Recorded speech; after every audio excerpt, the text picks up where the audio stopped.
Happy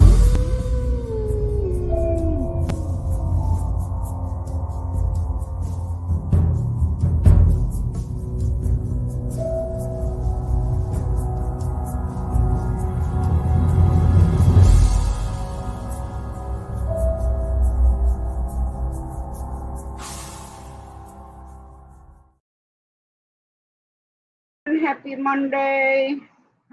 Hope everybody had a good day. Sorry, trying to get to my vibe on the phone. So I can keep up with if there's any nonsense. What's up, Wayne? Not so much tonight. Wayne?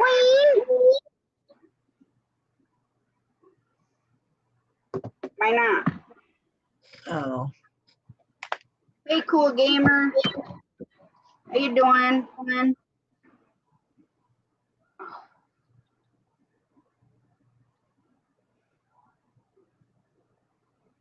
Jamie and I went fishing in the rain.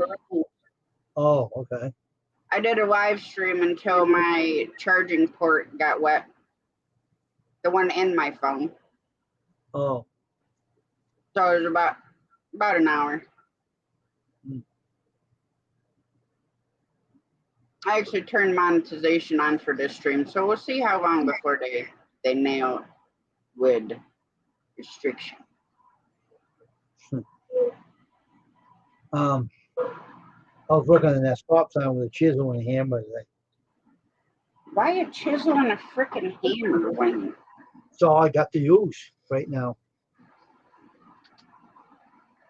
I just got to get the sand and sandpaper for that coil cable. Oh. And sand it right down, fix it. It'll be all right. It'll be fine. Well, you should have thought about that when you went to Harbor Freight. I got one already now. So I just got the paper. No, for the sandpaper, ding-a-ling. I don't want to go in that store again. They suck. Lots of things suck, Wayne. That store does. I'll deal with Amazon to buy the paper on the Amazon. They got it on there. I'll order on their site. I'll get it. Well, them. Yeah, then you don't need to leave your house, Wayne. You got that right. 65 pounds. But they don't have to leave anywhere. Then you don't have to leave your cozy lawyer chair. Too bad it didn't just walk it right to you so you didn't have to get up at all.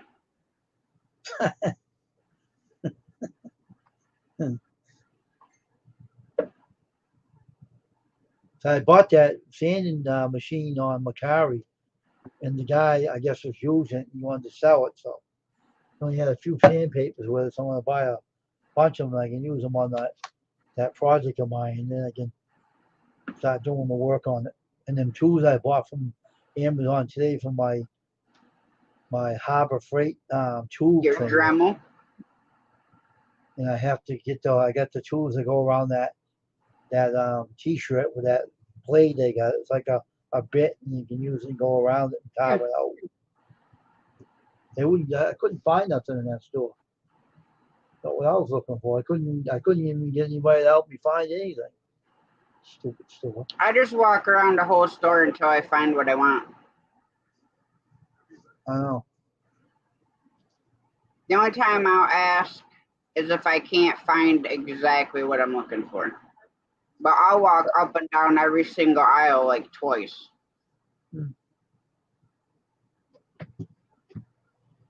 Because I went in there. I forget what the heck I was looking for. I said, oh yeah, they're down there. I go down there. They had moved stuff around the store, so certain stuff wasn't in the same spot. So I go back to her. I said, no, they're not down there anymore. Hey, Rita. How you doing? Hey, Rita. Did they ever show you where it was? Well, no, I go back and I told her, I'm like, they're not there anymore. I said, because they were on the bottom shelf. And she brings me up to this other thing, and you know what?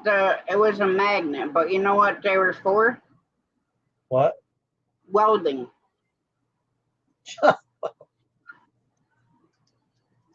They're for welding.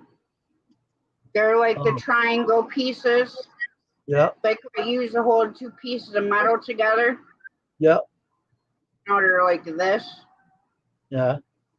I'm like, that is not the kind of magnet that I wanted. Mm-hmm. Because they used to have, you know how squirrel goes magnet fishing? Yeah. Well, they used to have the big magnets in there. And they weren't that bad of money. Mm-hmm. But when I went in there that time, they didn't have them anymore because they used to be under the shelf where they have those little remote controlled helicopters. Yeah. Be right on the bottom shelf under those. They were trying to sell me one of these big ass cutters to cut things out with wood. I wasn't gonna buy that big, large item. Like, get out of here, I said to him. So he asked me to say, "Oh, buy this thing." I'm not out to cut myself on a machine. I'm not using a big, large machine to cut the hinges out. I do it my way. I don't get hurt. Yeah. Hey, John Paul, how you doing?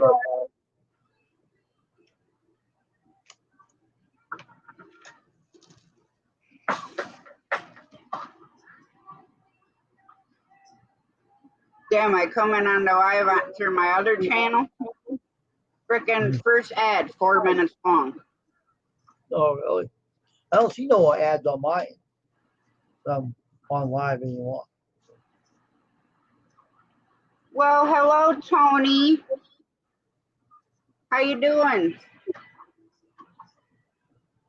Long time no see, my friend.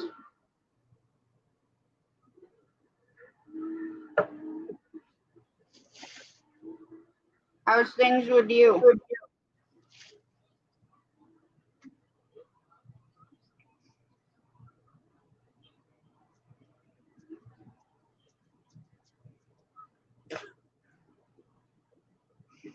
I'm okay. Still trying to get over this pneumonia, but I had to pick up another bottle of strong antibiotics today. So after we went fishing in the rain, went to the pharmacy to pick them up. So now I have another 7 days of high dose antibiotics. And then hopefully it'll be gone. I mean, it don't hurt so much or bother me so much sitting, but if I'm like up and moving around and it's hot, like it's been humid even though it's been raining, then my chest feels tight on the left side. But besides that, I'm good.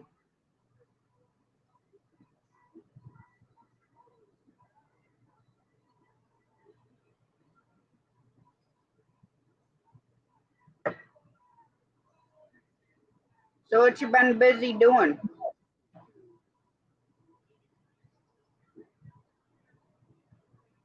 The only thing I've been busy doing is working.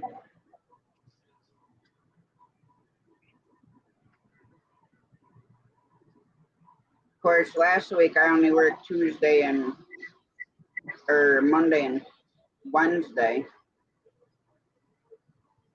So I went to the hospital on Thursday. Well, there's my troublemaker. I told him to come in here that he didn't need to see.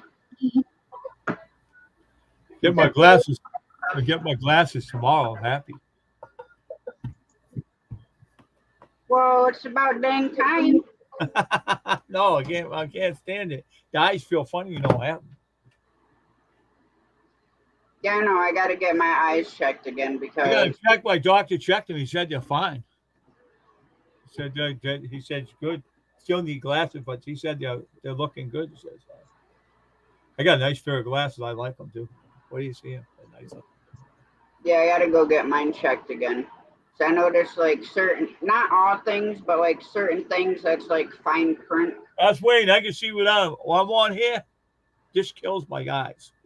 The light from the live stream and the light from the screen kills my eyes. Well, can't you put your screen on dark mode so it isn't so bright? I don't know how to do that.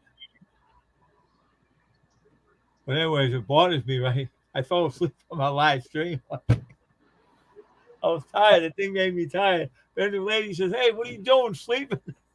I was out. I was laying on my keyboard sleeping. I was just light up to my eyes. That's why it bothered me right now. I shouldn't have been on live stream tonight. I went on anyways. I can see the words to the songs. I can see the words to the song. That don't bother me. The screen bothers me. They said they have a Texas screen so the thing won't bother you. You can put it over your screen. Won't bother you. Yeah, they do. I'm At work, we have ones that they slide down over the screen, gonna get one. I'm gonna get one. and they're both for like privacy too. So if somebody's next to you, they can't just lean back like this to Oh yeah. to see. I'm gonna get one. Like I'm gonna get one to put on my screen so my eyes won't be bothering me. Even when I got my glasses on, bothers me. Maybe these glasses are different. The ones I got before by BSP. I got United Healthcare that's giving my glasses. They look better too. I got on Vision Works. They look good. These glasses. Mm-hmm. I picked them out, so I picked that. They give you four. If give you four pairs to put on the thing to pick it out. So I picked up one glass, and she said, "These look good on you." I said, "Yeah, I know. I want that." Yeah. United Healthcare paid $150 for me. Get over 150. It's supposed to be up to 300 to pay for it, right? And then she said, "You want the shell on the glasses so the light won't bother me." I go, "Yeah." And she told me $30 for the glasses. I wish I had the $30. I would have bought it that day. I would have bought the glasses. I wouldn't have had no problem with the screen or nothing. But yeah, I think the glass would be all right when I get them tomorrow. So I'm all right around. I can see around my room and stuff as soon as I hit the screen. Nothing bothers my eyes. And you do. Like me at work, when we take the boxes off the line and have the scanner up here, sometimes that flash gets me. Forget it, man. I get a flash in my eye, I get a migraine headache. I want that little flick in my arm, in my back. Because the scanner's, the same, like type of scanner at the store. Yeah. Except for instead of it being, like a flat, like on the table. Yeah. Above. Yeah. So when you put the label of the box under it, it flashes. Yeah. It makes a beep noise. And then you have to open the box and tip all the contents out and then scan the tag on one of those. Yeah. And then, it does the same thing again. Yeah. I remember one time the light shined in the door. I woke up one morning, right? This light hit me right here. Hit me a certain way, man. That buzz, that little thing went across my eyes, a little fuzzy thing. I couldn't go out all day. I had to stay in all day. I couldn't even go near a light or nothing. I had to have the room dark for about an hour, right? And I found these Tylenol or the stuff. I took it right away. In 5 minutes, it's gone. Someone said someone told me, right? Drink some Coca-Cola will take it away. I don't know if that's true. We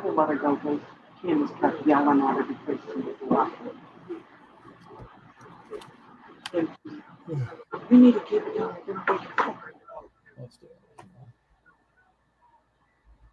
But they said drink Coke, it takes it away. They said, I don't know how true that is. The only bad thing is there's Brazil nuts in it. Huh? There's Brazil nuts in it.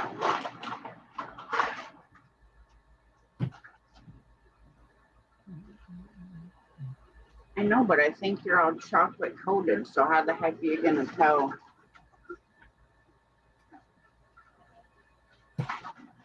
Which is which? This is a Brazil nut. They're big. They're long, big ones.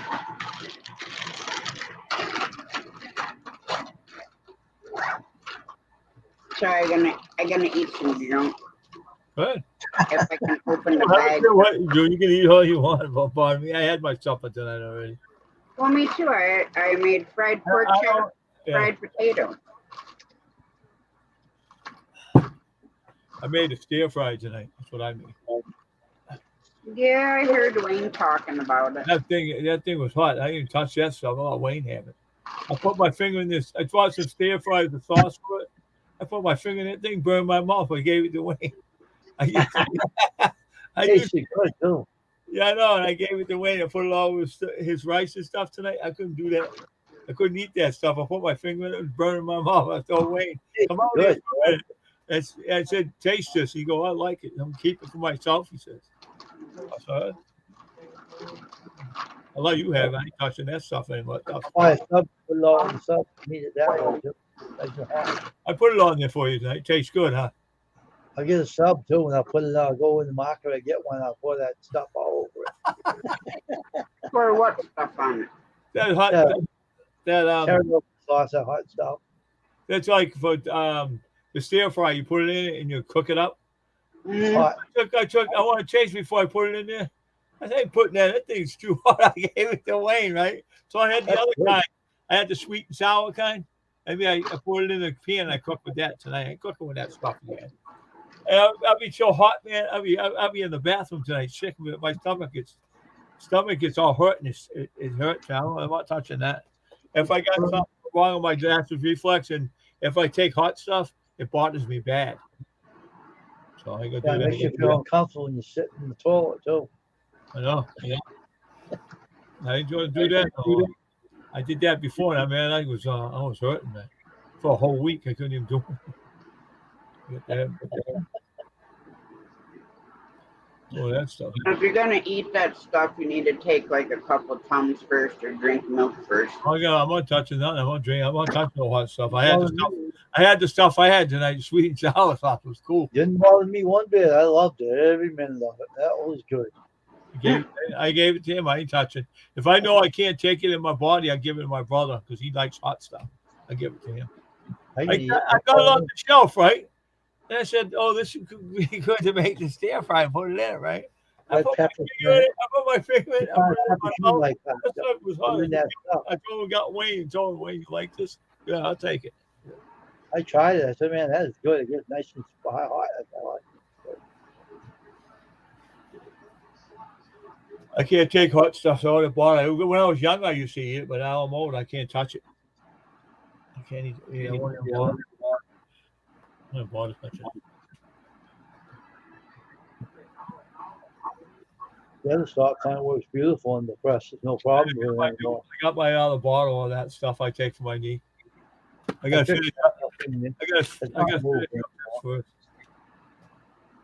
Finish this one first. I do your shirts again, Tasha. I'm going to do both of them over again, I think. I'm going to wash them both out and do them over. Brand new again. Oh, the screens? Both of them, yeah.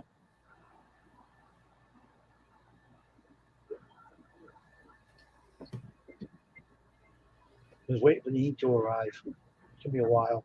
I was laughing the other night when I said, I'm going to you. Where you going? Remember Wayne the other night trying to go? I said, where you going? I always want to see what she's going to say to me. She has some funny things.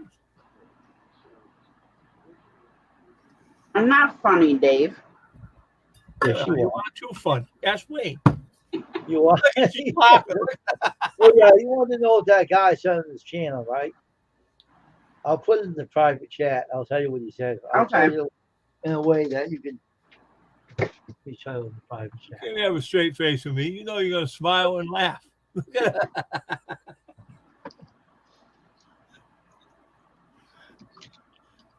It's all your fault, Dave. It's all your fault. Yep, it's all my fault.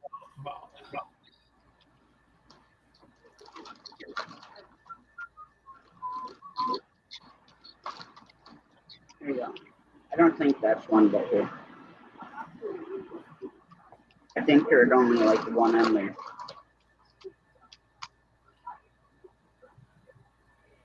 Try caramel. That's what he told the guy. I'm not going to repeat. No, That's what he told that guy to do on his channel. I said, oh my God. people He say said, that. like, What's wrong with them? he said that he was drunk. And he said that to the other guy. I said, what a weirdo. He took off. That's what he said. Man, Wayne told me. I said, what a weirdo. He was drunk. And I said, what the hell the guy tell the other guy to knock it off? And he didn't say anything to him. I'd like to hear him say it. Hey, I don't have one, but I tell people the same thing. He was telling that guy he was a veteran. He said, I don't care if he's a veteran. He can play. I said, oh my God, I'm getting out of the channel. I won't say what I saw. I saw these guys, and I used to hang around these two other guys when I was younger. Oh man, they have a party mouth, man. I was on the ground laughing. They were saying all this nasty stuff, and the thing they come out, these guys come out with. I was laughing. They said to me, "What's the matter with you?" And I was laughing my head off. What you laughing? My face is turning red, right? So what are you laughing at? I go, what are you laughing at? I go, no, you guys are funny. Let me tell you, if y'all ever piss me off, that's exactly what you're getting told. Yeah, but that guy that me and Schwerl knows him. We used to go. We go to his channel, but I wouldn't go at night though because the language is awful. And he don't care what they say in his channel. I don't like it. He's going to get his channel taken off. He keeps it up. He tried to tell the guy, and the guy was yelling over him, saying it again to the guy. And I'm getting out of this channel. That guy must have been drinking or something. He acted like he was drunk, saying it to him. I don't care if you're drunk. I don't say that stuff to anybody. Put the channel in private chat. What, the name of the channel? Yeah, so I can see if I know it or not. All right. Because I watch quite a few vulgar streams, trust me.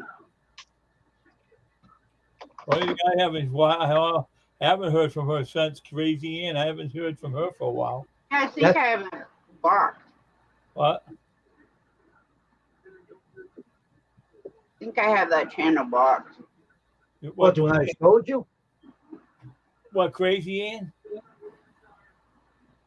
Oh, I like her. She's funny. She's funny. I go to all her. I see all her videos. And you know something? You're a very depressed lady, you know. Very depressed. What the channel I just showed you, Tasha? Yeah, hang on. I'm going to go look. He's part of my channel, but I don't go over there at night, only in the daytime. No one says nothing in the daytime. Just at night, you're whacked. Wackos. She all right? Hey, Wayne, is he all right in the daytime and at nighttime? Yeah. He lets other people up on his panel when the guy, I think, was a little smacked. Because he was saying over him, doing. I'm surprised he let him stay on his channel. Surprised he didn't take him out. You don't care what happens on the channel, I guess. But watch out, Mike. Took him down, too. I don't know. What's going on, Steven, man? What's up, Steven? Nice seeing you here tonight. Who was in my channel before, Tom? Hey, Steven, man, what's going on? You know him. He was in my channel a few times. I know. But you don't care what they say in his channel. And ladies are in there and everything. I'm saying, that guy, if I was up in the panel, I would have told him to shut up. So calm down with the language, man. I would have said something. You would have said it to me, too, if I said something. He was in that mood that night. That wasn't tolerated. Yeah, if anybody says anything, I hear it on the channel, and I got a mod, I'll take them out. That's it. I don't care what the host says. No, I don't have them blocked. I thought I did, to be honest. You don't start nothing with anybody. He's a respectful guy. I'm saying about him. The guy was saying something. I want to block him. I don't care what he says. Now, the guy, I don't know the guy who said it. He calls himself pastor something, but he isn't a pastor. He uses that name, pastor, but he isn't religious. They call himself pasta, and they'll be quiet. Eat a lot of pasta. Get out of here. The guy's an idiot. I mean, he's a total idiot.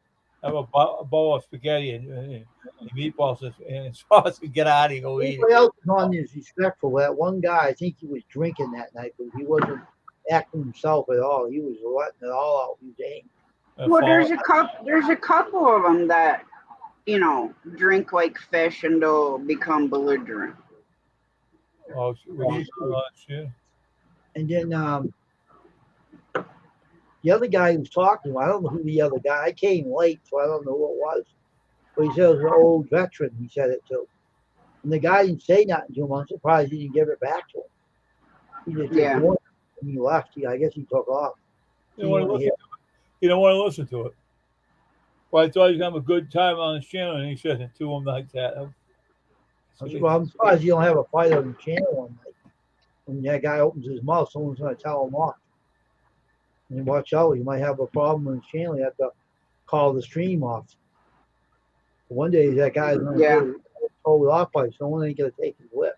Because a lot of tough guys go in there and they say to do the wrong person, he's going to get himself nailed. So I don't go over there too much. I go over and look if he's on live, and if I see that guy's name up there, I'm leaving. I'm not staying over. If I see any commotion, I know the guy's name. If I see it, I'll say I'm not staying on this channel. I'm gone. I'll just go over. Yeah, if I see anybody in someone's channel starting trap and shit, right? And I got a lot of fishing and all that stuff, right? If I hear anybody on the live stream going out and swearing and shit, I was going to say. You made me a mod, but I don't take anybody out unless I'm told to. You don't block anybody unless the the head channel guy tells you to. Well, one night I was on the channel, I went on a Philippine lady's channel. I told you what he said to him. Yeah, but this guy here won't tell you to block him unless he has a reason. Yeah. But I'm sorry, I can't tolerate that language. I blocked a guy one night, told the Philippines something about to use the F word. We don't let any Philippines singing on his channel. Why don't you stop singing, right? So I said, what are you talking about? He saw who I was, and he knew me. Oh, Dave Poems is on. I'm sorry about this. Home Run Derby, sorry, you're out. I blocked him. He's gone. Hey, he's watching the Home Run Derby. Hello, Mother, and your blah, blah, blah. Home Run Derby? Yeah. Oh, yeah, that's right. That's tonight. I didn't bother. I do my own Home Run Derby when we played the All-Star game on my game. I hit all the home runs out. I like that game, man. We go the Home Run Derby. I don't know anybody's in there. None of the Red Sox, none of the Stars I know was in. I don't know. Hey, Mother Hen. Good evening, Mother Hen. Mother Hen. How's it going? How's Georgie doing? You're going to get your foot caught in the car again and make us laugh? You're going to get stuck in the back seat and laugh?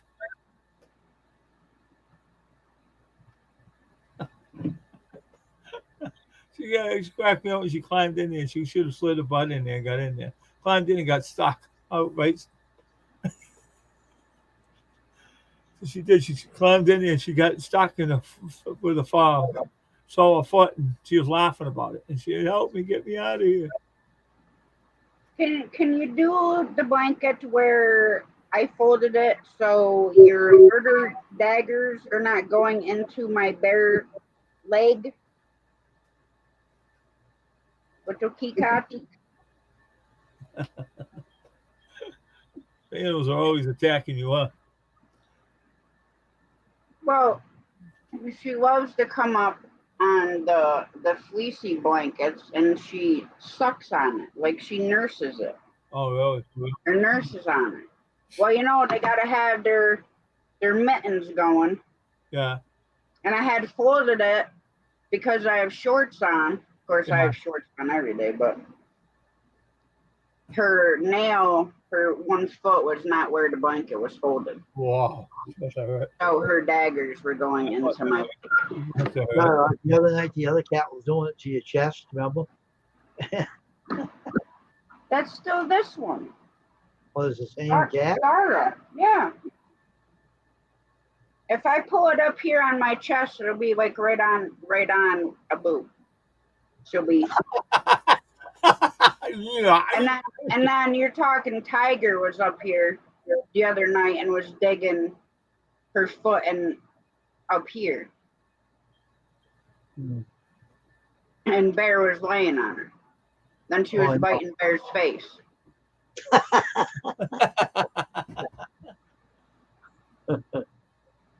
Animals are funny. Animals are funny. Ow! He caught. You're killing me. Stay on the blanket. Now stay on the blanket, kitty. There you are. So my daughter goes to the doctor's tomorrow. Well, to see the OB for the first time. And I told her to just ask them if she can record, but it's not going to be a video. Just set the phone on her so I can hear the baby's heartbeat. Oh, yeah. And then she can send me a picture, the ultrasound pictures, if they do any. Oh, you didn't have the baby yet? She's still pregnant? No, she's not doing till the end of January. Oh, okay. I didn't know you knew. Oh, okay. Yeah, she's only 10 weeks, I think. Oh, yeah. That's good. Yeah, because said she had 29 weeks left. That's good. So. What though? What if the baby comes out of it and starts dancing with a hat on and his cane going? Look at Mom! Look what I can do! Well, then I guess you'd be making millions of money if a newborn can come out and start doing that. In his diapers and he had a hat on, had a black hat and a cane. Oh, that would be funny. Make all the nurses and everybody laugh. Hey, Mom, guess what the baby's doing? Be twirling the cane around like Charlie Chaplin. Yeah, right. And she'll say, Mom, guess what the baby's doing? What? He come out of me and he has a hat and a cane. He's dancing around on the bed. I don't understand how he did that. And then everybody be looking, she'll be laying down sleeping again. It's like, somehow I'm gonna figure out how to get out there to be there when she. Because I can tell you right now, her baby is gonna be big. Yeah, well, how big is it gonna be? Because I want to be standing there right next to the bed, so when she starts screaming and cussing, I can laugh at her. Be like, "Oh, how's it feel?" Because that's exactly what you did to me. That'd be funny if you were there with her. That'd be funny. Laughing. I'm gonna start finding pennies everywhere. I'll go metal detecting and find. I'll pawn stuff, whatever. I'll pawn myself. I don't care. What they gonna give? I'll buy me back when I get back. What the hell are they gonna give you for you? You pawn yourself. I don't know. How about $100? How about a nickel? Hey, nickels add up, eventually. A quarter. As George says, $20 is $20. See this oil, this fish is full of nickels and dimes. $20. Hey, Tasha, this is full of nickels and dimes.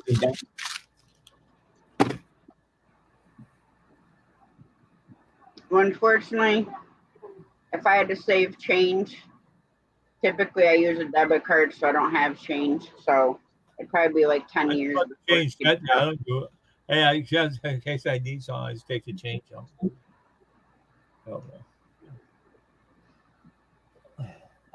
Go $11 to $12 in there worth of change in there. Yeah, you know that new channel they come out with, and it was teasing that guy from Twitter. Yeah. That was Facebook that owns that, Yo, you know something? You know what that guy said on Channel 5? They're stealing on your information. I wouldn't give that out to that stuff. I don't go on Twitter. I don't go on that what the thread they came out with. I never go on them. I don't even go on TikTok. I go on. No, but who owns it? They own Meter owns it, and they were saying things that guy on Twitter teasing them, saying we got a software too, and they were saying he was. I know they bring out Fred. They got to come out and got him mad. They were just. I think the owner did that. The guy they're supposed to fight each other or something. Ultimate Fight or something. UFC. Yeah, but the guy that owns Facebook, that guy that what is his name? That Soderbergh. Yeah, he owns that new software. He did that to get Mus mad. Mus is all upset now.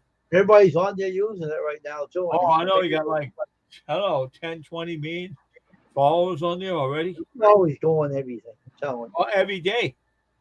Every I day. know. And it's going to put Elon Musk out of job business. It's going to shut him down. That thing's going to take over, and Musk ain't going to have nothing. He's teasing him. He's saying, "Oh, look what we have. You don't like it, Did Oh, you you read? would wear this shirt, Wayne. huh?" I said you'd wear this shirt. It says fully vaccinated by the blood of Jesus. Oh, What my shirt says. that's nice. Yeah, but Yeah. they said that.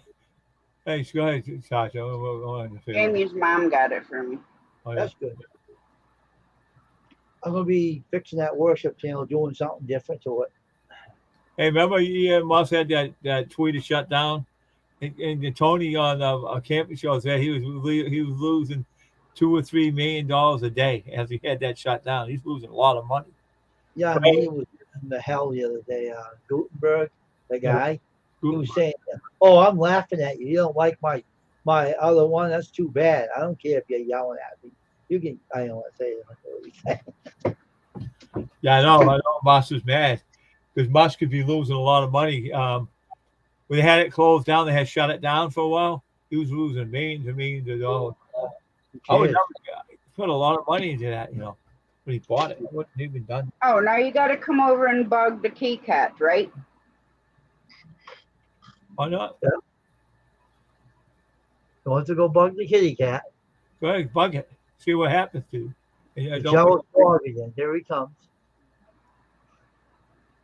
He's licking her off. Look at it. He's trying to butter up to her. I come over and sit with you with the kitty cat. I can push the kitty cat on the floor and take over. He wants to be there. He likes to get hugged by Tasha. He wants to push the cat off the chair on the floor, and he wants to be up there by himself. He's like a little kid. He likes to be close to Tasha. That's all. I don't want to take in his spot. Uh-oh. What is he doing now? He's going to get bit in the face again. No, the kitten's giving him kisses. He's bothering up to the dog. It won't make the dog make the kitty leave. So he'll be bothering up to him, and they'll be buddies afterwards. Tiger's normally the one that bites him Oh, okay. because she's got to flap over here on this side of me Yeah. and to my arm, and then he has to climb over this way. Oh, So he'll flap into her, yeah. but before he rolls on his back, he'll be biting at her feet and sniffing them and stuff. And then she bites him right, right here on the side of his face.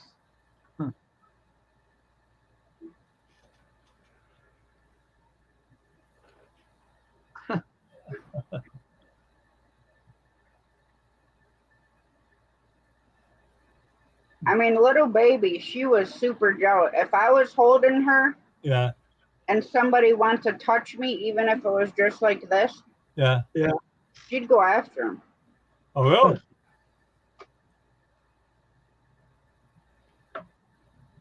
I never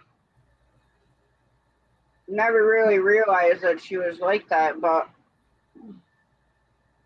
a friend of mine had come over when I lived in Johnstown when I was driving truck for JB Hunt. Yeah. And he went to say goodbye to me, and he just touched my shoulder, and he was like, "I'll see you later." Well, she was up there wanting to get at him. She never bit him, but she'd go after him. And the only one she ever nipped was my Aunt Tina's husband.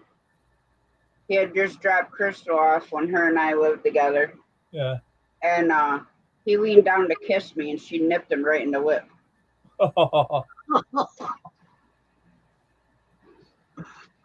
Oh, you got protection. You got protection, Tasha. Well, I had protection, yeah. Oh yeah, now she had that cat ain't alive though. That. Well, I had her put down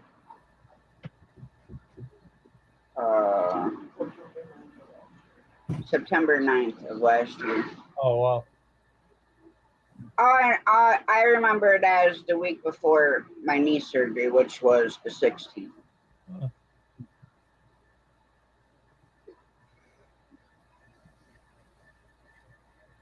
But no, I still have her. She's up there in her little wooden urn on Yeah, top of the shelf.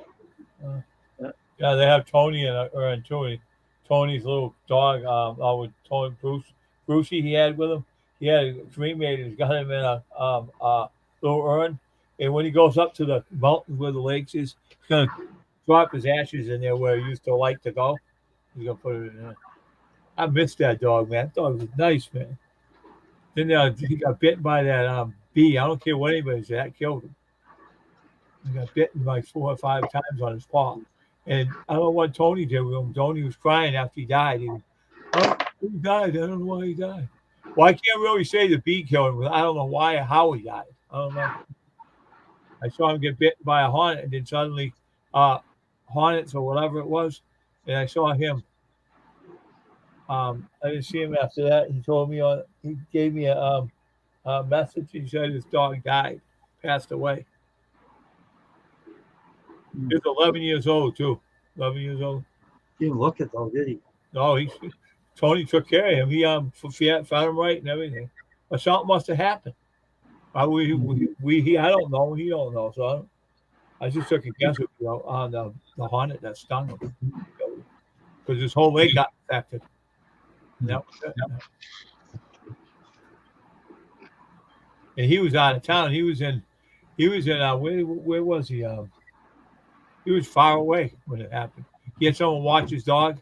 Then they said that he passed away, and he came home and he told him over the phone. He started upset. He thought the dog would be fine when he left. Then he was when he was there. His dog was running around the yard with Bruno and playing with him. And then suddenly he said he passed on. Maybe his time was up. That's all. You know? I don't know. Still think that the bee that stung. Blah blah. Hi everyone. Baby was one of the best dogs that I had. She loved to go camping. She loved to go fishing. She loved being on the truck with me. So she loved to do everything with you, huh? Yep. Right? Loved riding motorcycles. Wow, cool. That was a nice dog. Wow. Blah blah. Hi everyone. Mother hand. Say blah blah. Hi everyone. Well, notice that's all she said, right? Blah blah blah blah. Yeah. Hi Blah, everyone. blah, blah. Like the teacher from Charlie Brown. Yeah. Yeah, they never talk. They just make that noise. Wah wah wah wah. I remember Linus and that girl that what's her name? Bought a Linus. Was it Linus or was the other guy who played the piano? What's that guy's name? Linus. Huh? Linus. Yeah, and then she bought him and thought he liked her. Get lost. I don't like you. Oh, we can get married someday, she said to her. She's a pain. Yeah, remember when Charlie Brown tried to kick the football, she moved it and he ran on his back. Yep. You see what That was funny. Did you see that game we played? Did you see that happen? What Judd did to camera? What in the heck? He goes, he kicked this. He said kick this. He said kick the glove. And he tried to kick him up in the air where I fell him right on the ground on the game. You see what Mother Hen saying, Tasha? Yeah, I'm just ignoring her. She said bite me. She was biting. Oh, gee.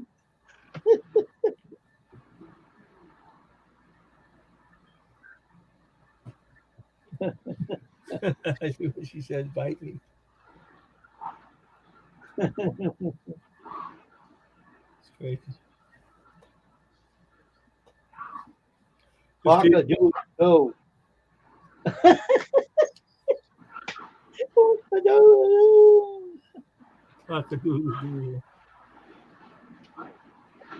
She ain't teasing that rooster, is she?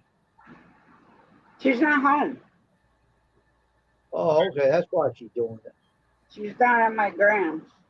Oh, fuck a doodle to you, too, mother hen. Yeah, mother had bite me.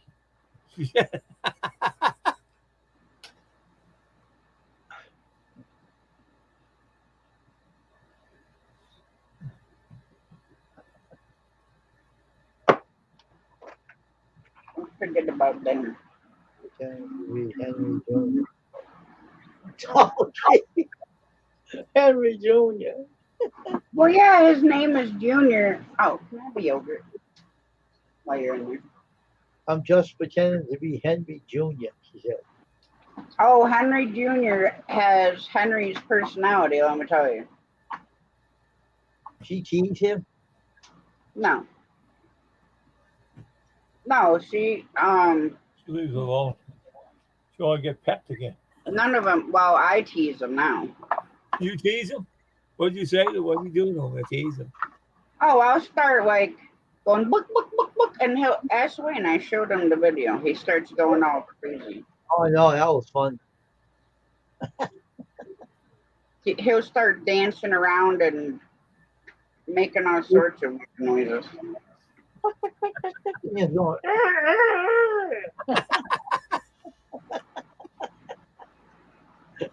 Oh shit! that was fun. Oh, wow. That was fun. Hey Wayne, no Travis Strip. He was on What about- TV. He made a new video out. Right, he's driving his motorcycle, and then he gets in the spot where his wife and his kids and his daughter was there, and it's around the fireplace outside, a fire pit. Yes, he does, mother. Puffs up and dances. He does. No. He almost like tiptoes and does it. Oh really? Yeah. Now Clint Black is trying to come out with a new video too. Trying to get a new song.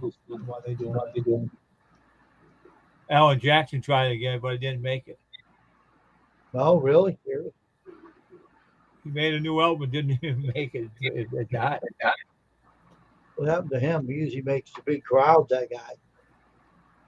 Well, he got the leg problem. He can't stand too long. So. I don't even think any of them do concerts anymore. Oh yeah, they do concerts. I'm on the country station. They do concerts. We have one at Fenway Park, and they have another one somewhere else. They do concerts still. People go. I don't go. I went to one. That was it. A couple of them.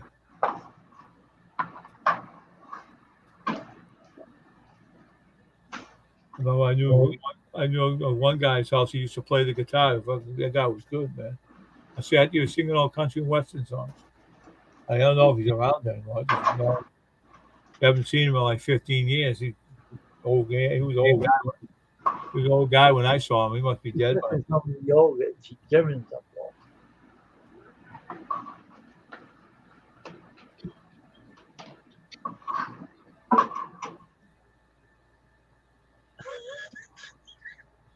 What that dog turns well white? What are you gonna do?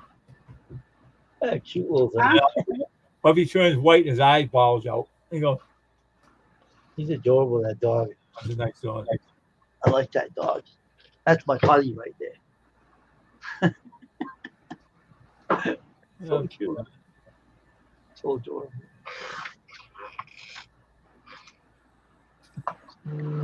Oh, did you want some too, kitty cat? I can't get like that, so.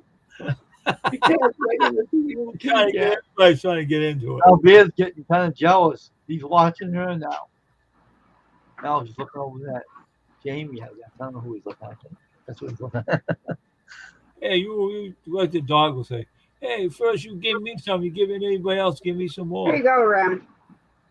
Uh-oh, now Remy's like, yeah, we no more left now. We go on one out. One go.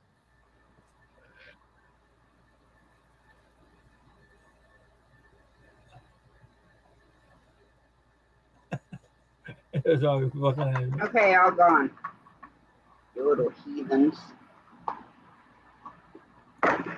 This This one right here is worse than the dog. Well, why? If I'm eating ramen, my Chef Boyardee spaghetti and meatballs, Yeah. ravioli, SpaghettiOs, she comes over and sticks her face in the can. Oh, Then I didn't think, she would, getting any of it. So I had taken a small spoon and I had, taken all the sauce off the noodle yeah. and gave her the little O's. She Yeah. ate them.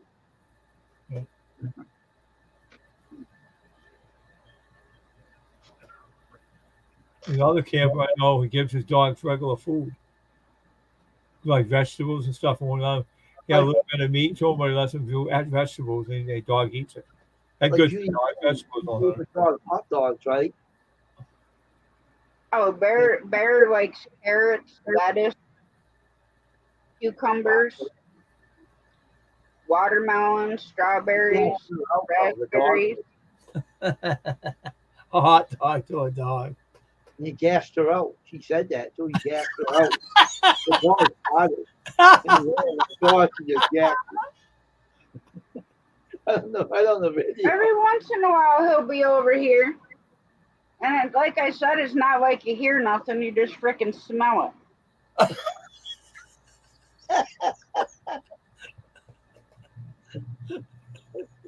Oh, Hey, the time he said that the big dog over there put his butt on the floor and made a Oh, noise. Remy. Oh, my God. Sometimes when Remy sits there and begs, like in front of Jamie, Yeah. when he wants whatever she might have, whether it's cereal or popcorn or Yeah. whatever, every once in a while, he'll let out this big, loud fart. And he spins around like, what the heck was that? Then he like kind of looks towards his butt, but he's too fat. He can't even, sniff his own butt because he can't fold himself in half enough. Too fat. But it's funny because it'll be like loud, like a person just did it. Oh, wow. And Well, it the scares the heck out of him when he does it.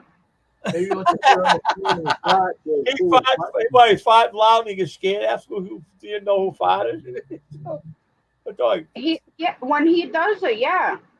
He spins around and he's looking and he's like that.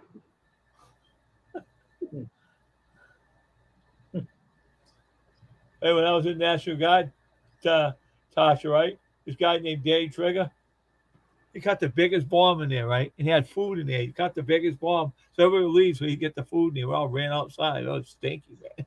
So he's in there making sandwiches, right? The first sergeant said, "Get out here." He says, "Will you let enough gas in our food and stuff?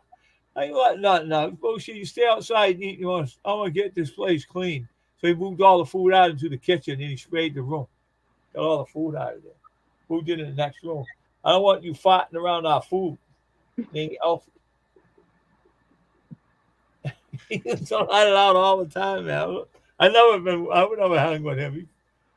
He had a girlfriend and he told me he was at home. His girlfriend was sitting there with him at the table and he let a loud fart off. She goes, "What the hell was that?" She said. And he goes, "Nothing. I don't know what you're talking about."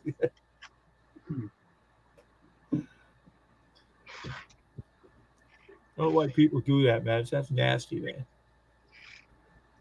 Dogs don't know any better, but people do that. It's nasty.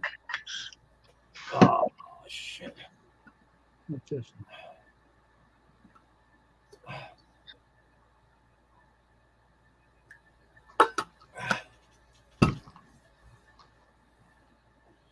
I don't know. Some people just don't care. I had a friend of mine. There'd be a bunch of us that used to go to Ponderosa. It used to be a buffet. Yeah. Oh, don't talk about buffets. And Sunday mornings, they'd have a huge breakfast buffet. This guy did not care where he was. If he had to let one rip, he did.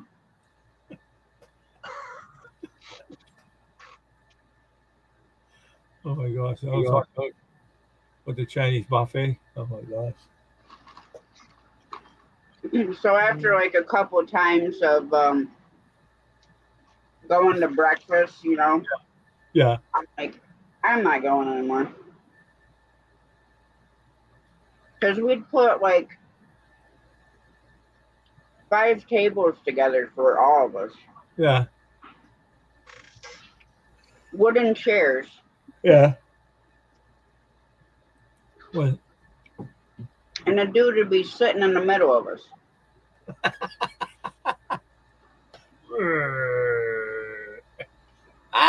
just get out of here! They'll trip over the chairs and fall on the floor and try to get away. The stink. I told all of them, I'm like, and then every Sunday they'd ask me, you going? I said, is blah, blah going? They're like, yeah. I said, then nope. We'll stay right here and starve and not eat anything.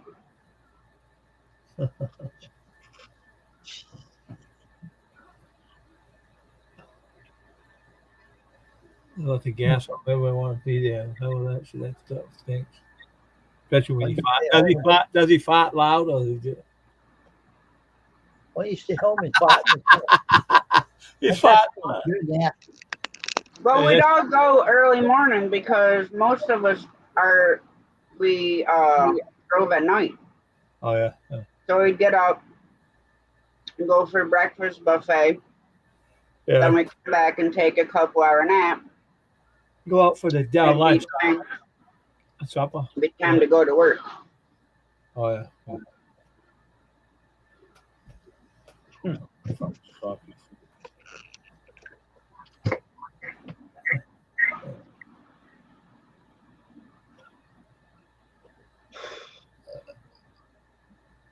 Hey Tasha, I used to go with this Chinese girlfriend. Her name was Helen. She took me to this buffet, right? So she's saying, all right, we're gonna have. I'll show you what to have, right? So yeah, take 5 of these mushrooms. It was really not with a lot of garlic in it, right? So I said, no, she didn't give me that. Ain't nothing's gonna happen. You can eat them. So I had some fried rice with it and had other stuff. And I was tooting that. I tooted that whole restaurant. I stunk it all up. So they gave me a mushroom with the garlic in it, right? And then we go to AJ Wright, so she wanted to buy me some clothes, right? So I was stinking AJ's right side. I started fighting loud. Stop fighting, right? So I went over there. And the lady over, she was over the bag area, the old lady with her mother, with her granddaughter, right? Trying to get some bags to make gifts out of. And she goes, oh, I can't breathe. Let's go, granddaughter. We gotta get out of the store, man. That stinks, she said. So she left. And then Helen, hey, Tasha. My girlfriend's loud. She says, oh, you fine. She started making a big loud noise. I was yelling, laughing about it, right? And I was standing there and made a fool out of me. I said, what are you doing? You fine? Ha, ha, ha. She ran out and went in the car, took off. So I said, oh, it's all right, everybody, I'm leaving now. It's all, you get out of here. I go get some sprays and stories. We got in the car and she says, okay, that's all right. You'll be all right now. And I struck out the whole car. She had to air it out. She didn't give me no ride for you. You stink. But she did. She gave me a ride over her. She gave me something to get rid of it. And I went back and I went, no way, man. That was stinky. That was funny.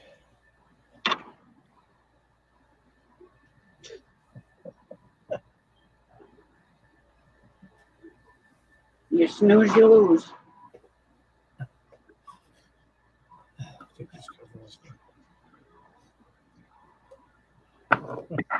Ask Jamie if she wanted some of those chocolates.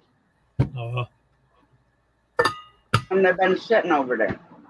She's been fiddling around. Watch out, Tasha might go and grab them. Well, what you go grab it? So I ate the rest of them. Oh, she did. She ate the rest of them. I knew she's going to do that. Don't leave nothing around with Tasha. Take them all. No. That's the other way around. You can't leave What? nothing around Jamie. Jamie will eat them all, huh? So she's so she's the one that eats them all. She always wants the fat snacks, as she calls them. Nutty Buddy bars, Not even chocolate brownies, Yeah, that's a lot of calories. fudge rounds, Man. ice cream.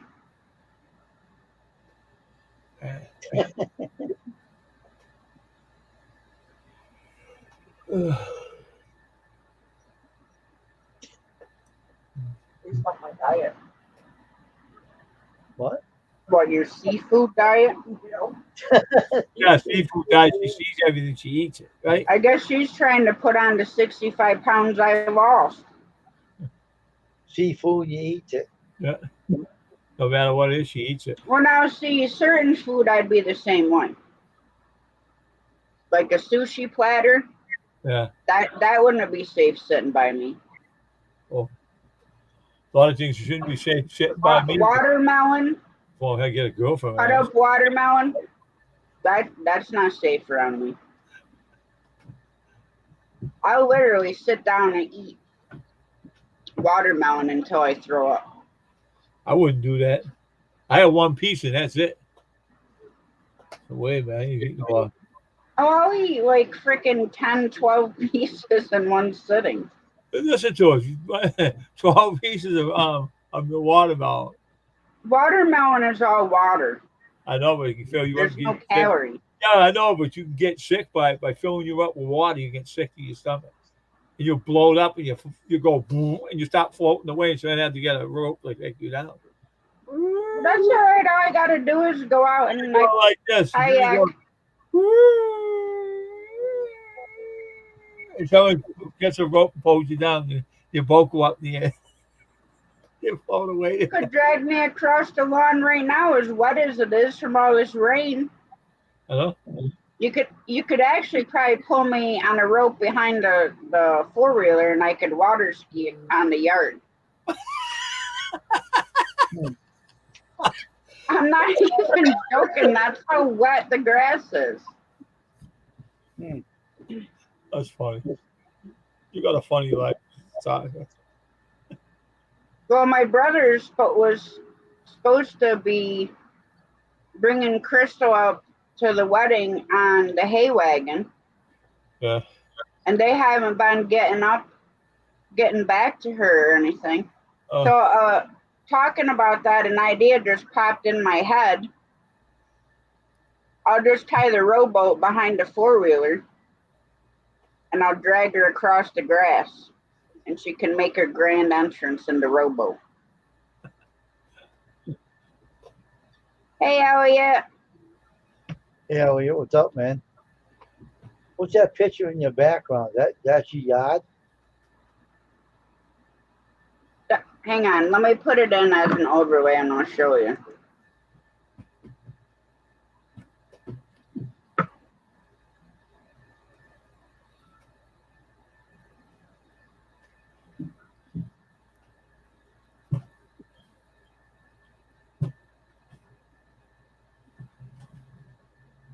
Where we went fishing in the rain today. That's Oh, a beautiful place. You catch anything? No. We had bites. I had like a couple big bites, and then it was like gone.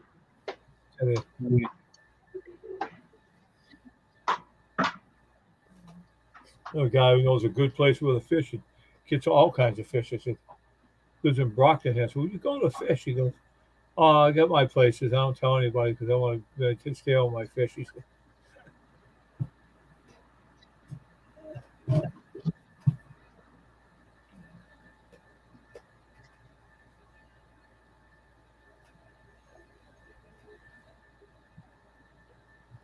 But I want to get up north and get out on Mason Lake because I'd really like to do a live stream out there if I have strong enough signal.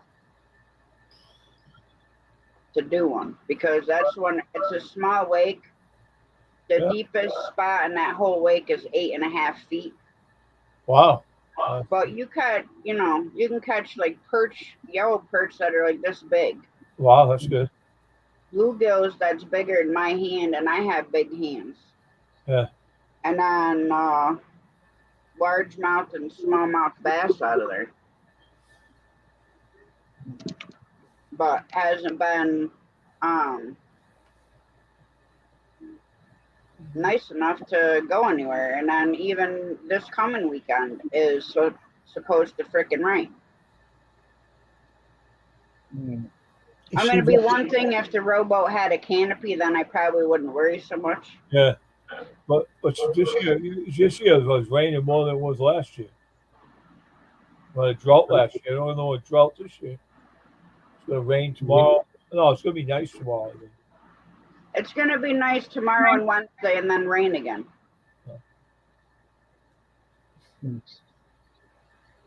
From the flooding out the creeks and stuff, a woman died. Oh, She was trying to get across the street, and all of a sudden, like the floodgates opened up, and and the rapids came down and swept her away. Oh wow, that's too bad. That's how bad the water came downstream through the town. Well, it was going right over top of the bridge. It's gonna be nice out tomorrow, so I'll get my glasses. That's good. No rain. No rain on Wednesday. They got rain on Thursday, Friday, Saturday, and Sunday. As long as it ain't raining tomorrow. It's good.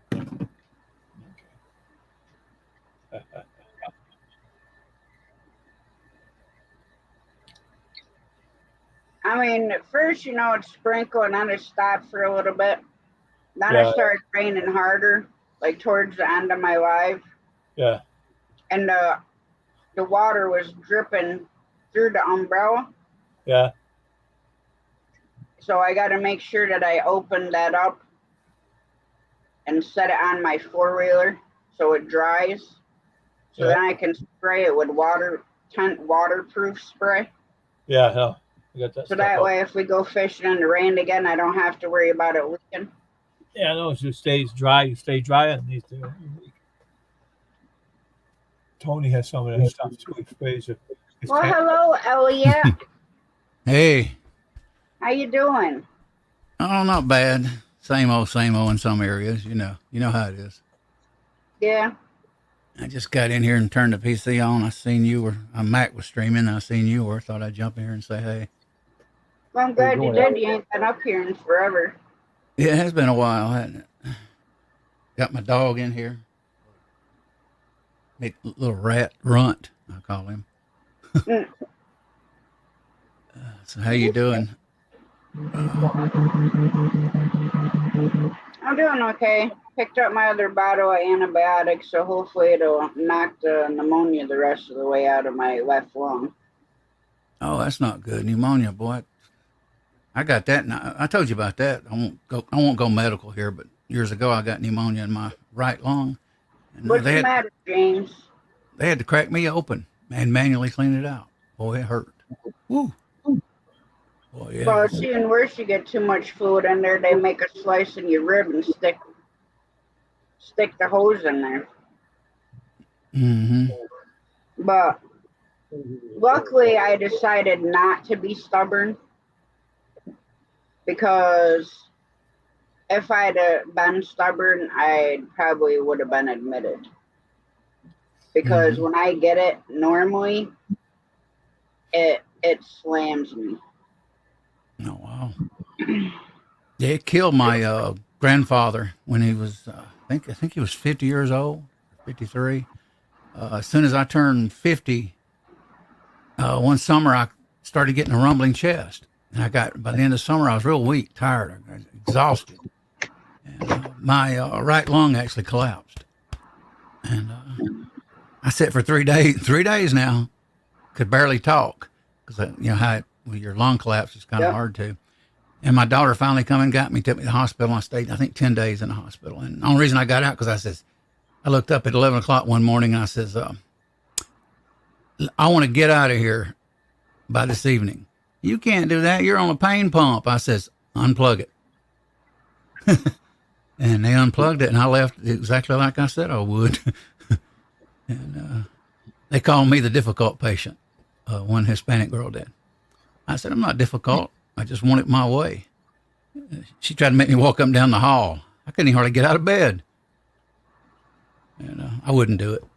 So. Wow, James, I haven't heard anything like that happen at all. Huh. Yeah, I haven't heard of that either, Jane. Not for that reason, anyways. I tell you, the YouTube or Google's got glitches, in my opinion, everywhere. Something crazy. Well, even StreamYard's been, having glitches and everything. Yeah. Yeah, like, they've been. Last week, Pogleg and KP's comments on the StreamYard side weren't showing. They were like, not all the comments were there. Right. And they'd leave and come back in, and it'd still be the same thing. I know. I was in a show Good evening, last Saturday. May. Two or 3 weeks, probably 3 weeks ago. I was in a show Saturday night, kind of late, and I typed, and it was triple typing.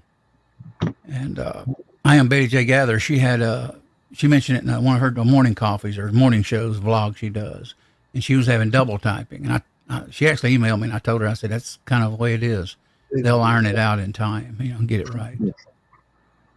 So, Judy May, been a while. I hadn't seen her. I hadn't been to a whole bunch of streams, though, like I usually do. I was going to say I've been busy, but yeah, I have in some ways. You ever did a pellet smoker? No. Wow. I used to didn't want one. I first heard of it from my associate professor at the college.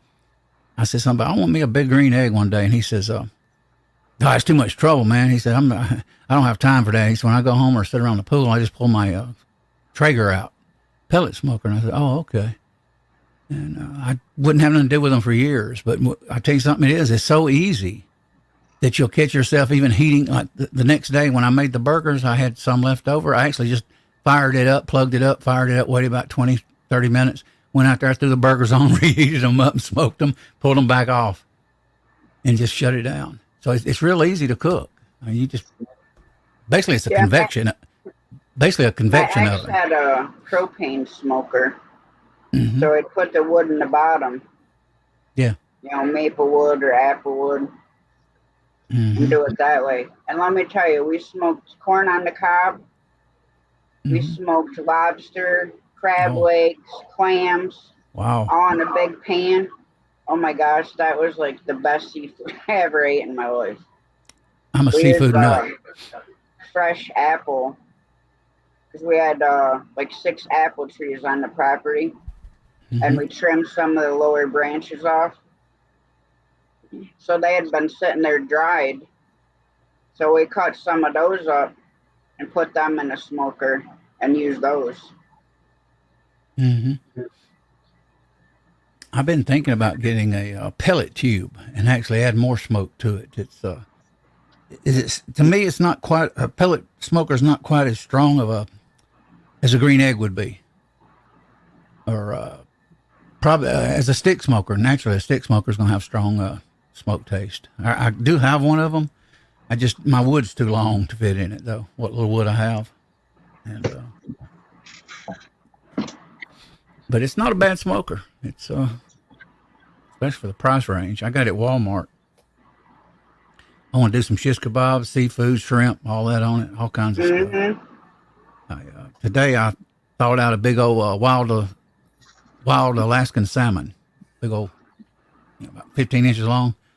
Something like that. I thawed it out. I was going to try to do it this evening, but I didn't have time. So I'm going to do it tomorrow when I get back from my MRI visit.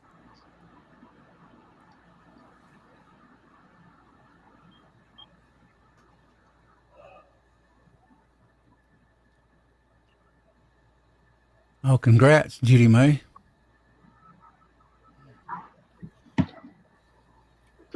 Yeah, monetized. Whippity frickin' doodah. You know, I could have been with my old channel. I was monetized, but believe it or not, I never did even activate it years ago. And now I couldn't mind having it, but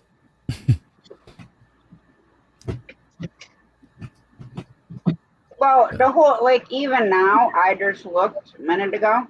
They already limited my ads. They limit my ads for absolutely no reason. It's not like I'm in here. That's why half the time my monetization is not even on. right, I get annoyed. So what's the point of having it on?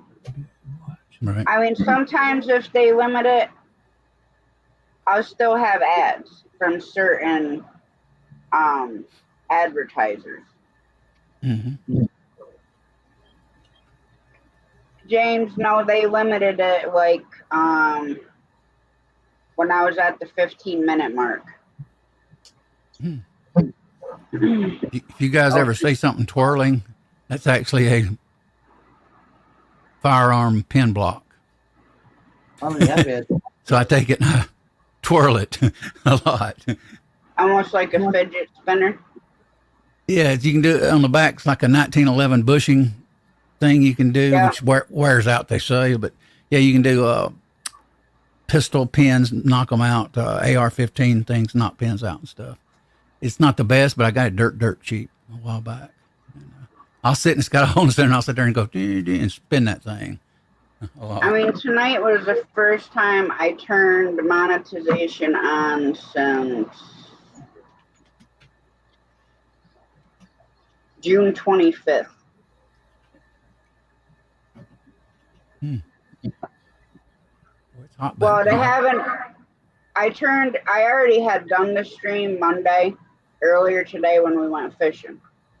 So that's still on. But I didn't have it on like when I started because I was on my phone. Mm-hmm. So half the time I don't put it on. I mean, I don't care if they limit them, as long as I'm still getting some sort of ad, because sometimes they limit it and you'll still have ads. But when they fully limit it, you'll have like an ad on startup, but it won't allow like any of the overlay ads to come in. So in all reality, they're not just hurting YouTube channels, they're hurting themselves because they're also losing revenue. Yeah. I said something to somebody the other day. I said, since Google bought YouTube has been nothing to me but a mess. But it's just what it is. Nothing really we can do about it. But it frustrates me sometimes. Well, I mean, you can ask for a review, and 90% of the time they'll overturn it. But I mean, sometimes it might find like, I don't know, a minuscule thing and they just email you and basically say that your live can't be monetized due to it not meeting YouTube standards. I don't know if this will work, but I'm gonna slap Judy May. I didn't put her whole name, so I don't know if it'll work. Yeah, well. Well, okay. I was just gonna say it, and I thought it might sound weird if I say slap Judy May. What you been up to, Wayne? Nothing much. Nothing new. No. How you doing, Dave? I'm doing all right. I see you're singing sometimes. I'll drop by your singing stream. Yeah, he was earlier today. Well, earlier before I went live. I go over and harass him. I'll be in there like, sing it, Dave, sing it. Yeah, I couldn't sing that other song worth of crap. And one song I couldn't sing at all.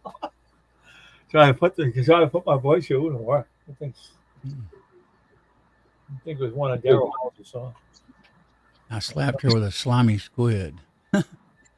Well, if I sing, Dave, my channel would probably crash.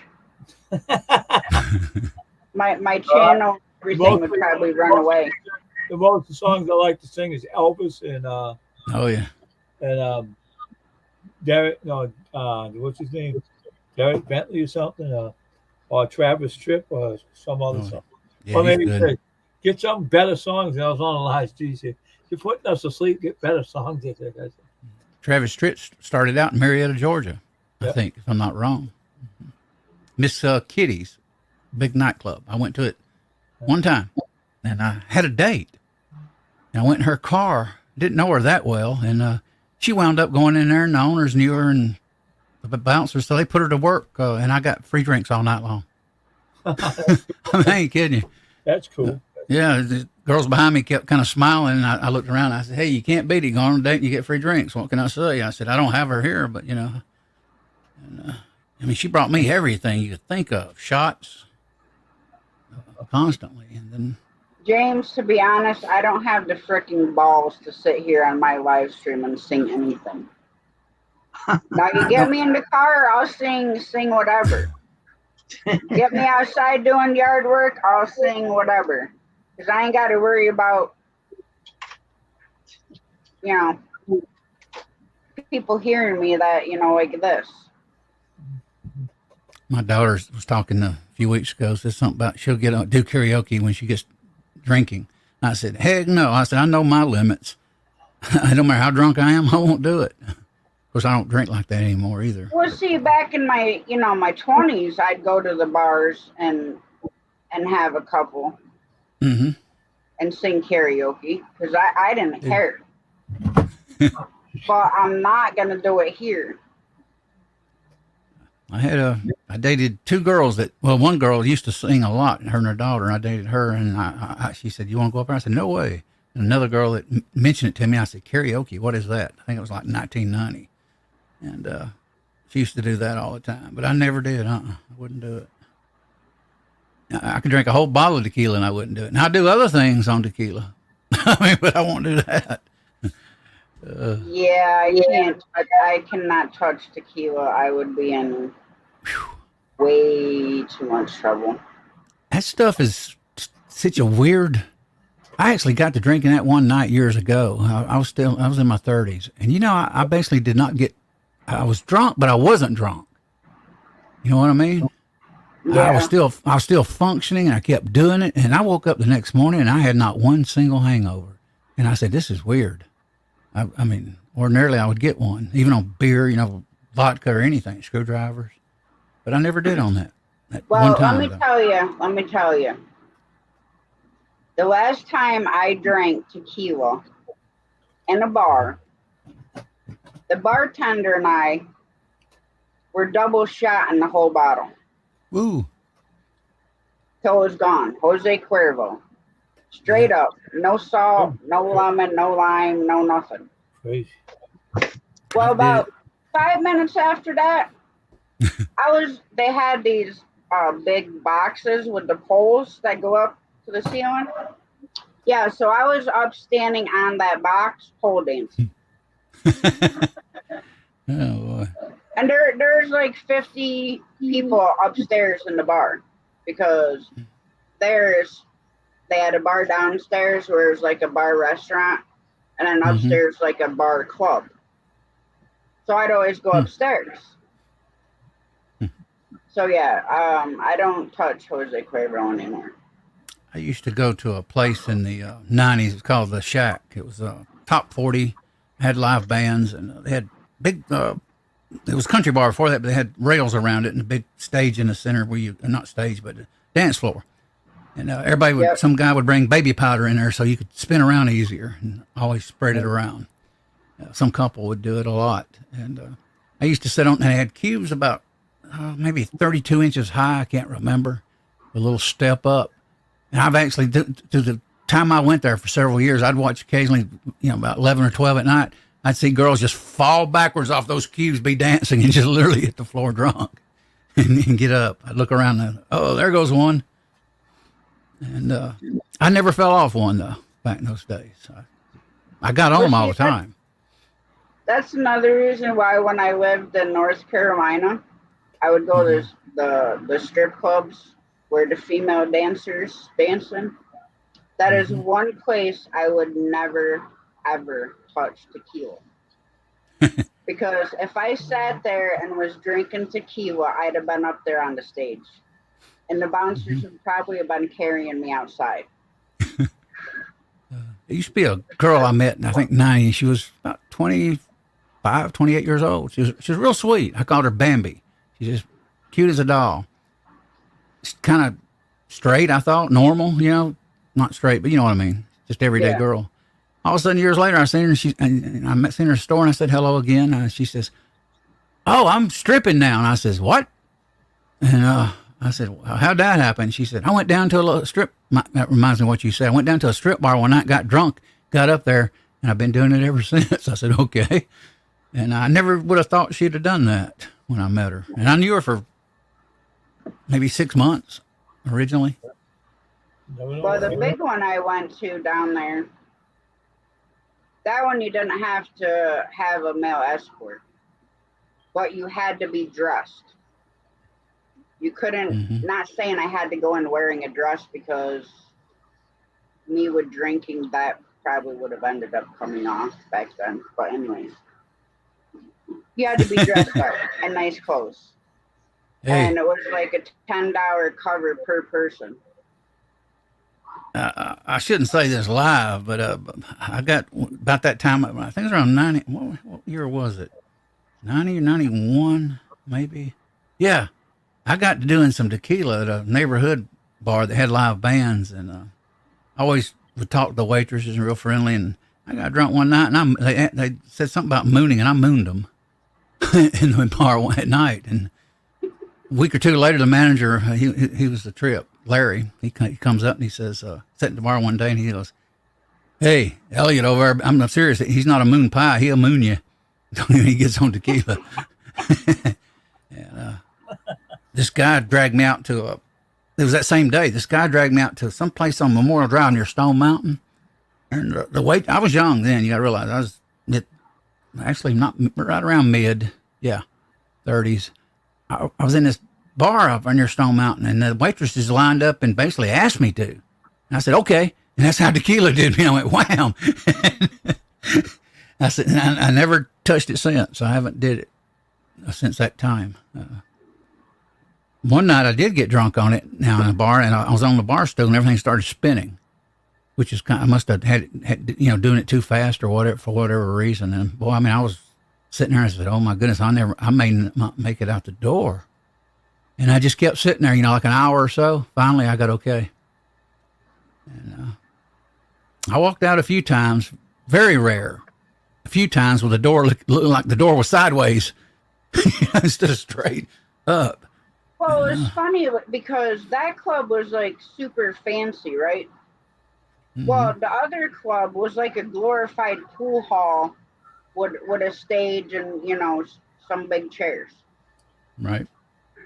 There, you had to have a man with you to go in there because it was called a gentleman's club, which makes no sense because it was like a slum hole. But yet, the glamorous one, you didn't have to. They just charge you $10 a person at the door. Mm-hmm. But one night, I had taken a friend of mine there. She had never been to a strip club before.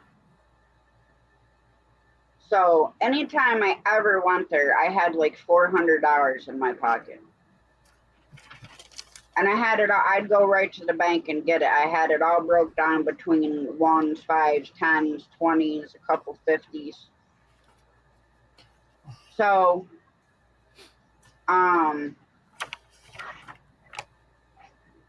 it's like, I'd never been in here, right? I'm like, don't worry about it. I'll take care of it. I said, you want to see some people get really peeved? She's like, sure. I said, all right, wait about an hour. So during the night, the girls would come out with beaker tubes with shots. Mm-hmm. $10. They'd come out with a t-shirt on, $20 for a t-shirt. You could take them in the VIP room and take it off of her. Mm-hmm. Well, this group of like 6 guys came in, all dressed in suits and, guys. All the strippers, because I would go there so much, they all came to me. So one of the guys from that group came over to me and he's like, "Can you stop hogging all the girls?" I said, "Then stop giving them dollar bills." Mm-hmm. I said, "I start with dollars." I said, "I end with 50s." And I said, "You throw wads of ones at them." I said, "Who do you think they're going to come to? Not you." Yeah. I'd That's pull true. every single one of them girls off the stage in the VIP room. Mm-hmm. Whatever they I had, coffee cup, t-shirt, shots, jello shots, body shots, I'd put them all in the VIP room. Hmm. Guys would went, get so peeved off. And I'd stay until close. That was about the time my money ran out. I had a roommate friend I'd known for several years. He looked like a wrestler, kind of like Ric Flair type guy, big, stout as all get out, and about as 6 foot, like I am, over 6 foot. And we became roommates because he always made me laugh, especially in the bars. And, one evening I had sweats on. He took me downtown Atlanta, and we went up in the tallest hotel, 80-something floors, Peachtree Weston. And I got to talking to him about if the glass broke in a helicopter. I said, "You gonna stand on the ledge and let them throw a rope at you or a cage?" And I freaked him out and got him and kept talking about it. I said, "Well, you got to remember, fire up here is trouble." And he got all worried, and we left. And anyway, he took me to a couple of strip bars, and one I went in, and I'm drinking. I'm not a mean person, but for some reason I just hollered out, "Put your clothes on!" Back on. And Terry says, "Oh my goodness," he called me Elliot. "Oh my goodness, Elliot." And there was a pretty one up there though, and Terry would tip her, and I don't remember if I gave her $1. Probably did just $1, but he tipped her quite a bit. She comes over and jumps in my lap and hugs my neck first, and he goes, "Wait a minute, I've been tipping her all evening, and you do that to Elliot?" And she just smiles. She knew he'd probably say something, and who knows why, but she did that. I was surprised, but that's the last. One more time in '97, I was waiting for our check at the contact lens company, and one of the Asian guys wanted to take me down to because the checks come in late or something, and we went down there, and he did. We actually what was weird, the stripper girl actually owned the shack, dated the 30-year-old guy. His name was Steve. He owned 50% of the shack, and she got to talking about that after the lap dance. I didn't pay for it. He did. That Asian guy gave it to me. And she was she was a pretty girl now. She was talking about how Steve was and all that. That bar, that was a pretty big nightclub. That was owned by Brooks, a 50-something-year-old guy, and Steve, he may have been 32, but he was very young. I'd heard stories of what Steve had done. They'd flood the bar one time, almost destroyed the floor after closing, doing crazy stuff. Upstairs, maybe even doing lines of coke, who knows, probably in the 90s. I mean, all kinds of stories, rumors I'd heard. And I never went up there, though, at any of it. I just basically socialized all the time downstairs. But that place One started out. time I had a guy complain to a bouncer that I was hogging all the girls. And I mean, this bouncer was puny. I'm bigger than he was. Wow. And he comes over and he's like, other customers are not, happy, right? So this was probably an hour after I was there. So I still had buku money. So I pulled out the fold out of my pocket and slapped it on the table. I said, "Now, you don't think those girls deserve this?" And I spread it out. I said, "Do you not just see once?" I said, who do you think's gonna give her a 50 right now? Me or them? Mm-hmm. Yeah. I said, "You want me to take, I probably still had close to $400." And I'm like, I said, "That's not even counting my drink money." I said, so if you want me to take this role and the girls not get it, and plus this other money that I have for buying drinks, I said, I'll be happy to walk out. Mm-hmm. I said, these girls are out there performing their butt off, sweating to death. You know, and do you think, granted, yeah, ones add up, but how quick do you think, you know, it's going to add up when somebody's giving them more than just ones? Mm-hmm. I said, you want me to leave? I'll leave. I said, but all this money goes with me. I said, and I'm in here almost twice a month. I said, so you tell me what you want to do. You want to listen to a bunch of little wine butts over there? I said, or you're going to keep coming over here and harassing me. And the girls knew me. So anytime they came out with anything, and I'm talking every single one of them, they came to me first. Mm-hmm. I started on. Go ahead. I started an adventure in my life. I divorced my first wife at, God, I can't remember if it's summer or winter, probably spring or something, who knows, in 1983. I was a supervisor, so I didn't really do any physical work at a plant. And I was only, I think, 27 years old at the time. And she left me for her final time. And I told her she left me. I actually told her something, made her a comment. I said, well, if you leave, I said, I'll find a lot hotter arms than you. And she left. And I filed for divorce. And I went down that night, down Beaver Highway, and had a lot of bars. And I didn't go to bars much when I was married. If not even, maybe one time before that. And I go down there and I sit out in a neighborhood bar on the back out there at the table. It was kind of slow, but it had a fantastic jukebox, speakers everywhere. So it sounded really good. I was listening to Dirty Laundry back when that was really the big hit on the radio. And she said, won't you come up to the bar and sit and talk to all of us? And I finally did. Next thing you know, I used to spend 7 days a week, go to work Monday through Friday, and 7 days a week, hit a bar probably 2, 3 in the evening, sometimes to 3:30 a.m. in the morning and 3 a.m. and still work because I didn't have to actually work. So it was kind of easy on me. I could just kind of go in with a hangover. Nobody think nothing about it. And, yeah. Because I could still talk. I just didn't feel at my best. And I did that for a long time, Tasha. And finally, I just time I hit my mid-30s, I slowed down to just weekends and 40s. And that was it. During the week, I just maybe drink one beer on the way home in my sports car, actually. Back then, they had that, at that time, even in the 90s, they had that open container law. So I'd spin through neighborhoods and I'd be knocking out a little 16-ounce beer or whatever, a bottle, and I'd take it and throw it out the window as soon as I finished it. I'd wait till no headlights, and I'd toss it. And that way I wouldn't get charged for it. And what's weird, I never got pulled over driving those sports cars back in the 90s. Cops would come up to me, smile at me, ask me, did I want to race sometimes? Yeah. I mean, even on motorcycles, you want to you want to race? And I'm thinking, hey, this cop's trying to tell me to do something illegal. But most of the time I just smile at them, and they never bothered me. But you get me in an old truck or my brother, they pull you over and I'm going to shoot you in this state. Yeah. But for some reason, they just didn't. And I used to have that car. God, I was out sometime at 3 a.m., 3:30 in the morning in that car. And with the fog lights on at night. And sometimes going, fairly fast, too. And acting crazy.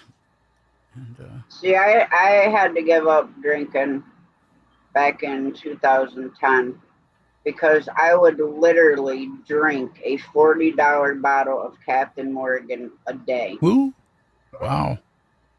You're kind of like me. You're kind of similar to me.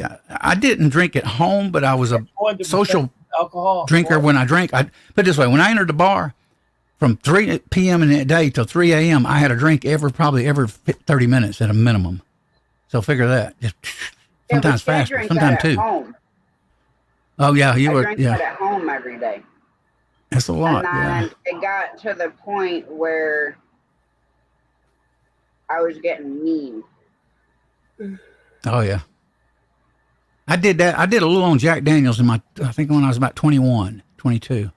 And I finally decided, you know what, my daughter was barely walking. And I felt kind of weird about it, so I quit. And I never touched. One time in the 80s, I touched Jack Daniels, and I woke up the next morning shaking my hands. I mean, it just made me. They say there's more toxins in it because it's darker liquor.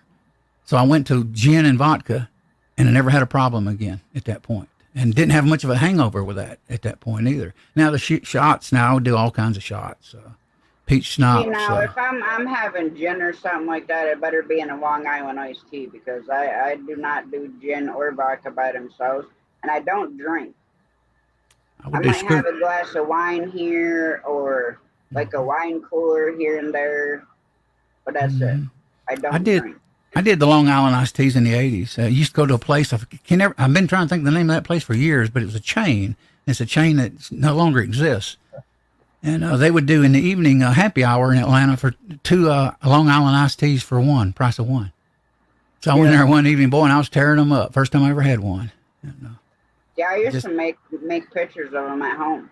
I'd go buy everything, and I knew how to mix certain drinks myself. So I would go get to the stuff and make it myself.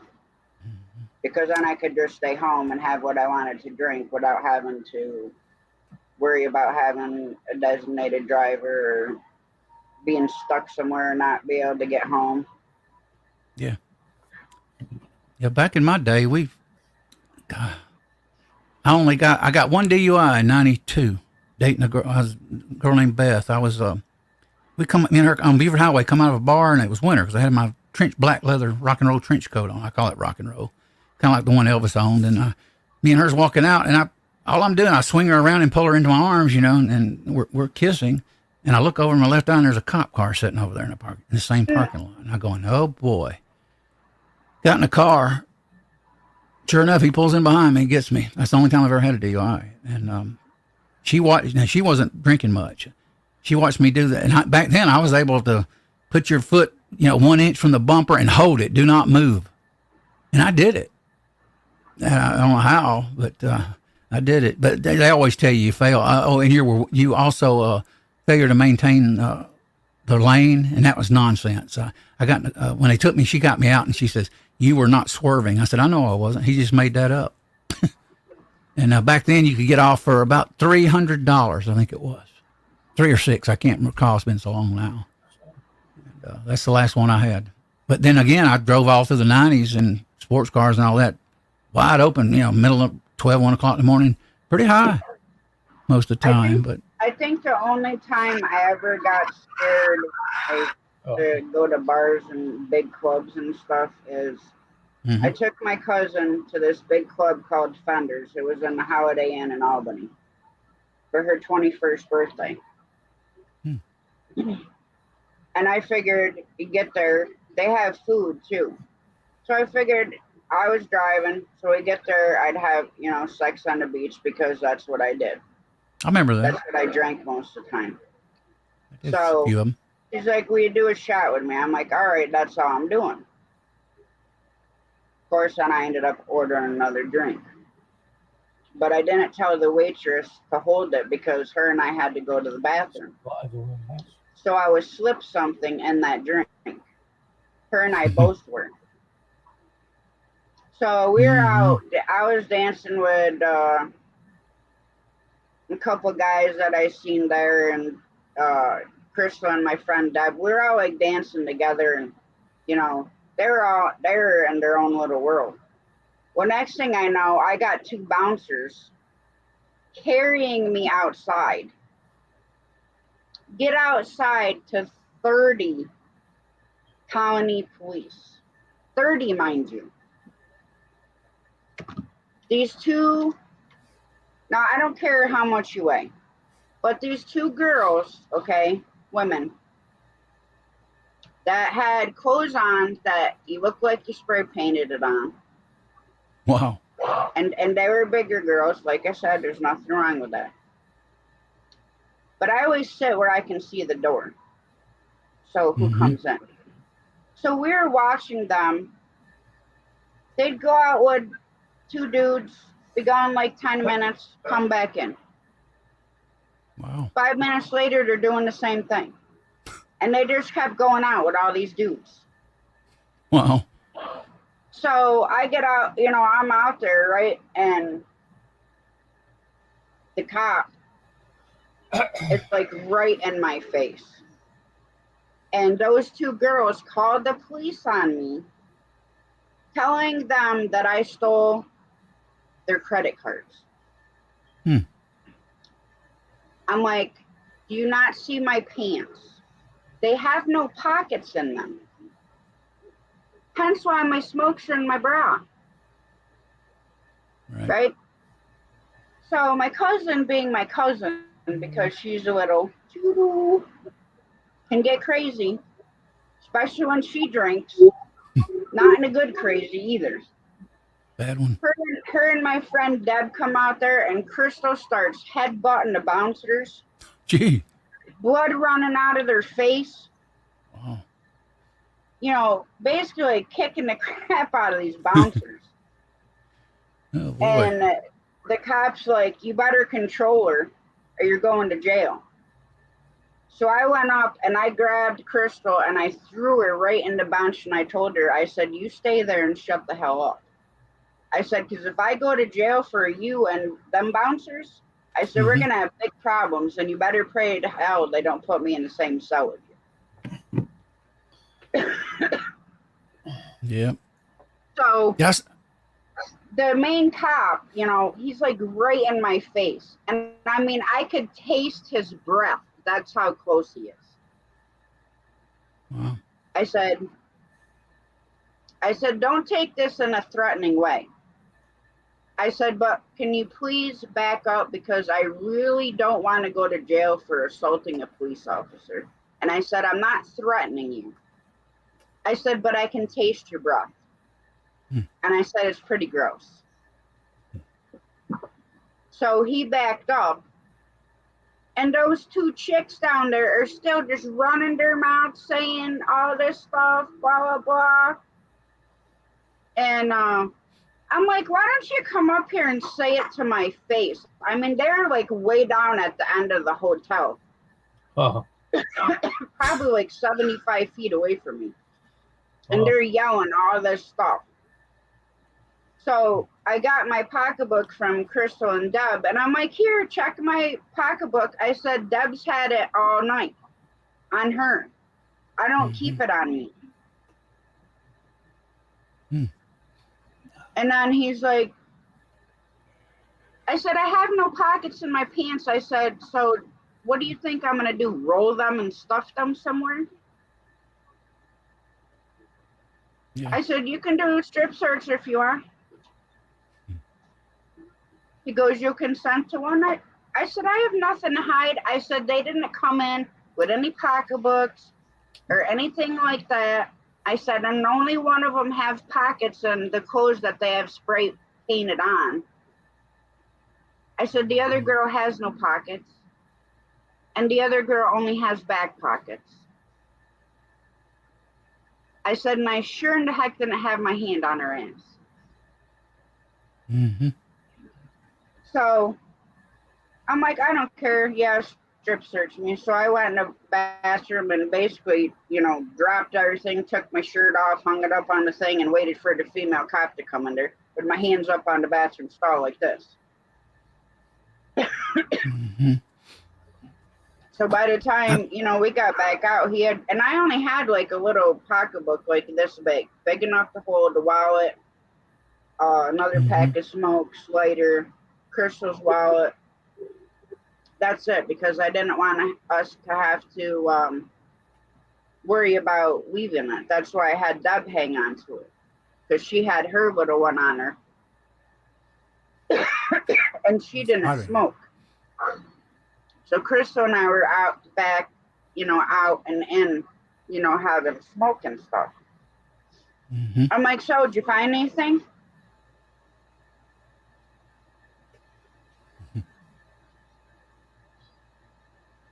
I said, why don't you go check her back right pocket? I said, because I guarantee you that's where they are. I said, but they're going to sit down there and still run their mouth because they don't have the kahunas to come up here and say it to my face. There's strange And people out then, you there. know, yeah, and then the one guy that I knew, him and I would hang out all the time every time I went to the club. And Holiday Inn wouldn't let me stay at the hotel. So he had to drive us up the street to the Super 8 to get a room. I remember It's Holiday back Inn. when Fenders was open, in Albany on Wolf Road in the Holiday Inn. But I think that was like the scariest and most peeved that I've ever been going anywhere. And it wasn't even my fault. I mean, we didn't even drink the whole drink. So literally all we had was one drink and a shot. And that was like our second full glass. Mm-hmm. And we drank half of it and went back on the dance floor. Then I wouldn't touch it. I told the waitress to go get the glasses. Well, we're out there on the frickin' dance floor, and the lights and everything are starting to look awful freaky. Yeah. And I'm like, I sure in the heck don't feel right. And by the time I was thinking that's when the bouncers carried me out. Wow. Because Crystal and Deb had no idea where I went because, like I said, we were dancing with a bunch of people, a bunch of guys, girls, and a group. I used to go to a place where the floor was lit up with lights underneath your feet. That was kind of weird. Oh my especially God, when you're that drinking. freaked me out. Yeah. It was wild. And, I was going to tell James, no cannibalism in here, especially the cousins.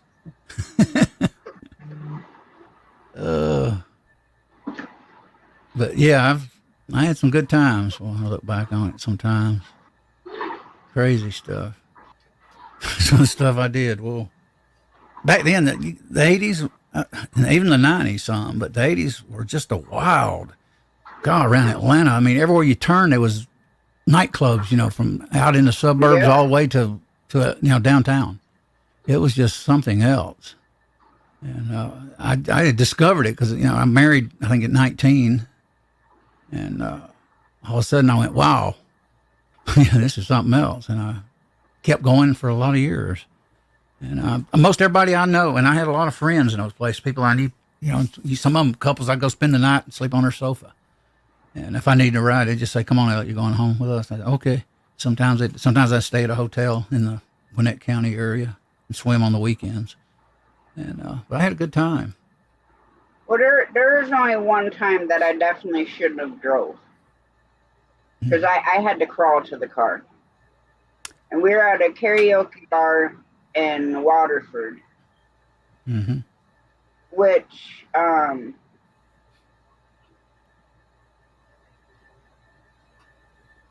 we were drinking pitchers of Alabama Slammer. Plus shots and stuff like that. Plus going up and singing karaoke. And that place was over an hour from my house.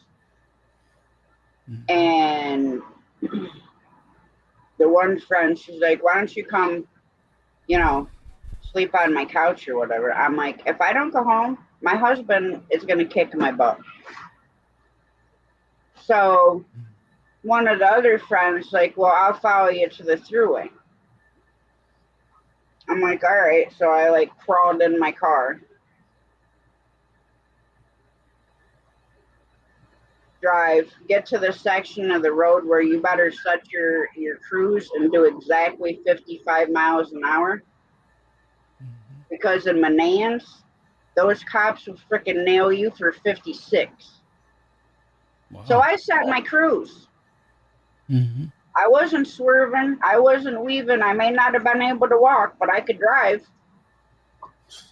So my friend's following me, right? He gets freaking pulled over on the highway, on the interstate, and has to have his father and brother come get him and a car. I drove all the way home. I have a problem at all. And he calls me the next day and he's like, I got effing pulled over, blah, blah, blah. I said, well, you know what? You were literally like 15 minutes from your house. I told you you didn't need to follow me because what would following me do? They can do nothing. Especially if you're not doing the freaking speed limit and you're weaving all over the road. So guess who it was bad for? Yourself. Hey, Mother. Mm-hmm. I got to open the door and get some air in here. I forgot I'd turned the AC on 77. I got my window unit on in my bedroom. Boys, it's hot back here. Whew. Breaking out in a sweat. I'm just sitting here. Well, that's how it was when I was cooking because I forgot to turn the air on or the fan on or anything on. So when Jamie got home from doing laundry, she's like, it's freaking hot in here. Mm-hmm. I put a window unit in my 8,000 the other day. My son-in-law did. And, I just shut the main system, like maybe 75, 76. But back here, it don't get, I've mentioned it to y'all, it don't get that cold or warm. Back here, it's just kind of stuffy. Sometimes I'll run a fan in the kitchen, let it blow through this door to help. I can't sleep if I'm too hot. Yeah, I can't either. Even in the wintertime, I wake up almost like a touch of asthma. I wake up, can't breathe. It'll wake me up. See, if it was just me, nobody else living with me, no animals, I wouldn't even run heat in the winter. When I lived in my trailer, I kept my heat set at 50. Wow. I'll do 67 most of the time, and that's on a slab, with a heat pump. Yep.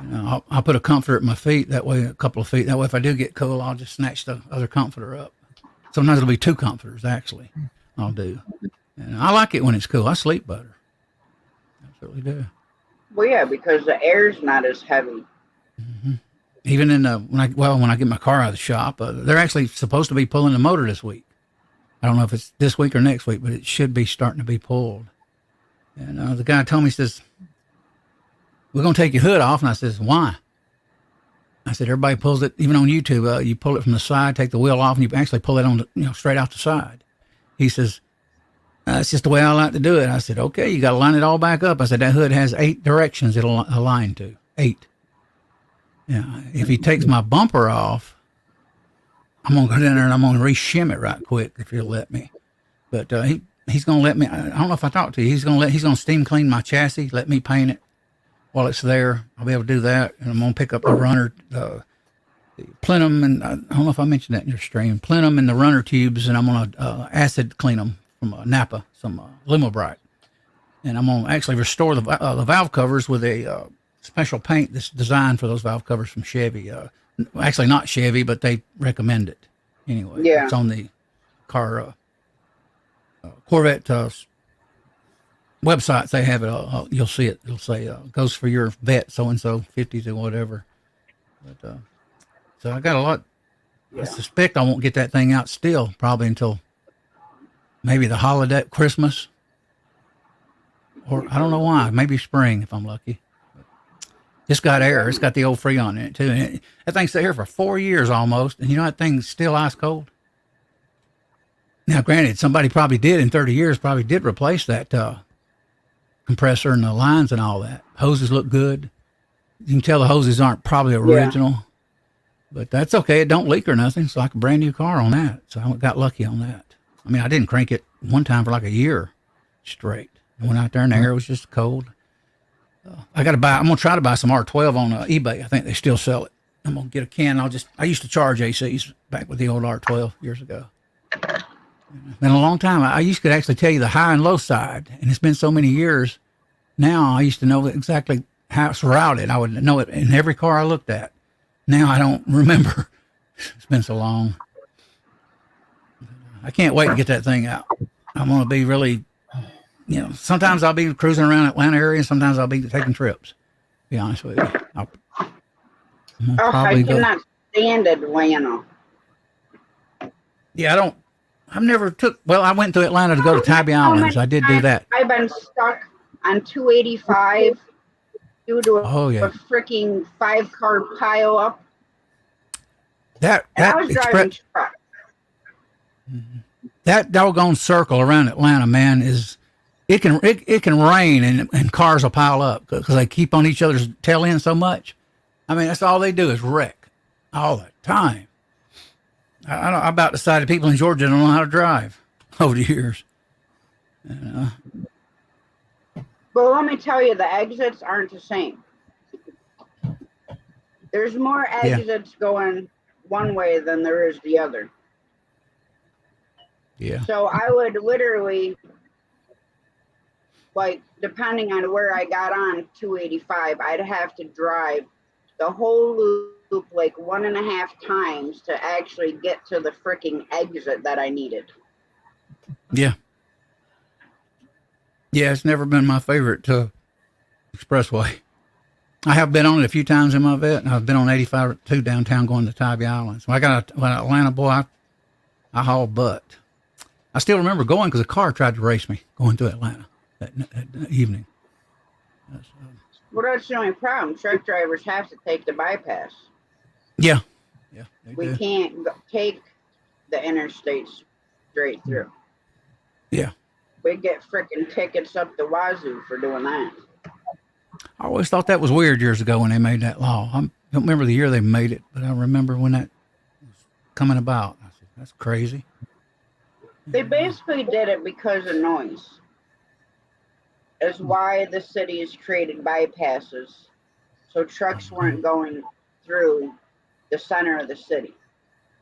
Is to keep us on the outskirts, because all tractor trailers, some of the older ones, are super noisy. And then a lot of people were on the Jake brakes going through the city, which I didn't. There was one time I got scared.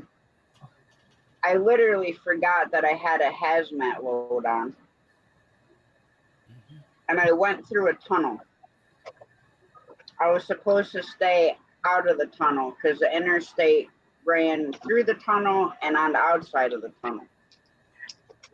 And I completely forgot, and I'm like halfway in the tunnel, and I'm like, oh my God.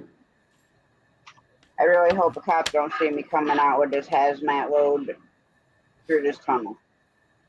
Knock on wood, he didn't. Because that would have probably been like close to a $5,000 fine. Wow. With all the tickets. Hey, Rebecca. Yeah, that's not my favorite. I didn't mind it as bad around Atlanta when I had my Corvette back in the 90s, because I could get, if I got near a crazy driver, I'd just take off like a jet and get away from them. Now, my Toyota, I can't do nothing. It's just a 5-speed slowpoke. It's horrible. How you doing, Miss Rebecca? I haven't had a fun car since, be honest with you, probably since the summer of 98 or 99. And, I did buy a T-top Firebird, which everybody seemed to like except me. My God, in 98, I was only 20. When? I said in 98, I was only 20.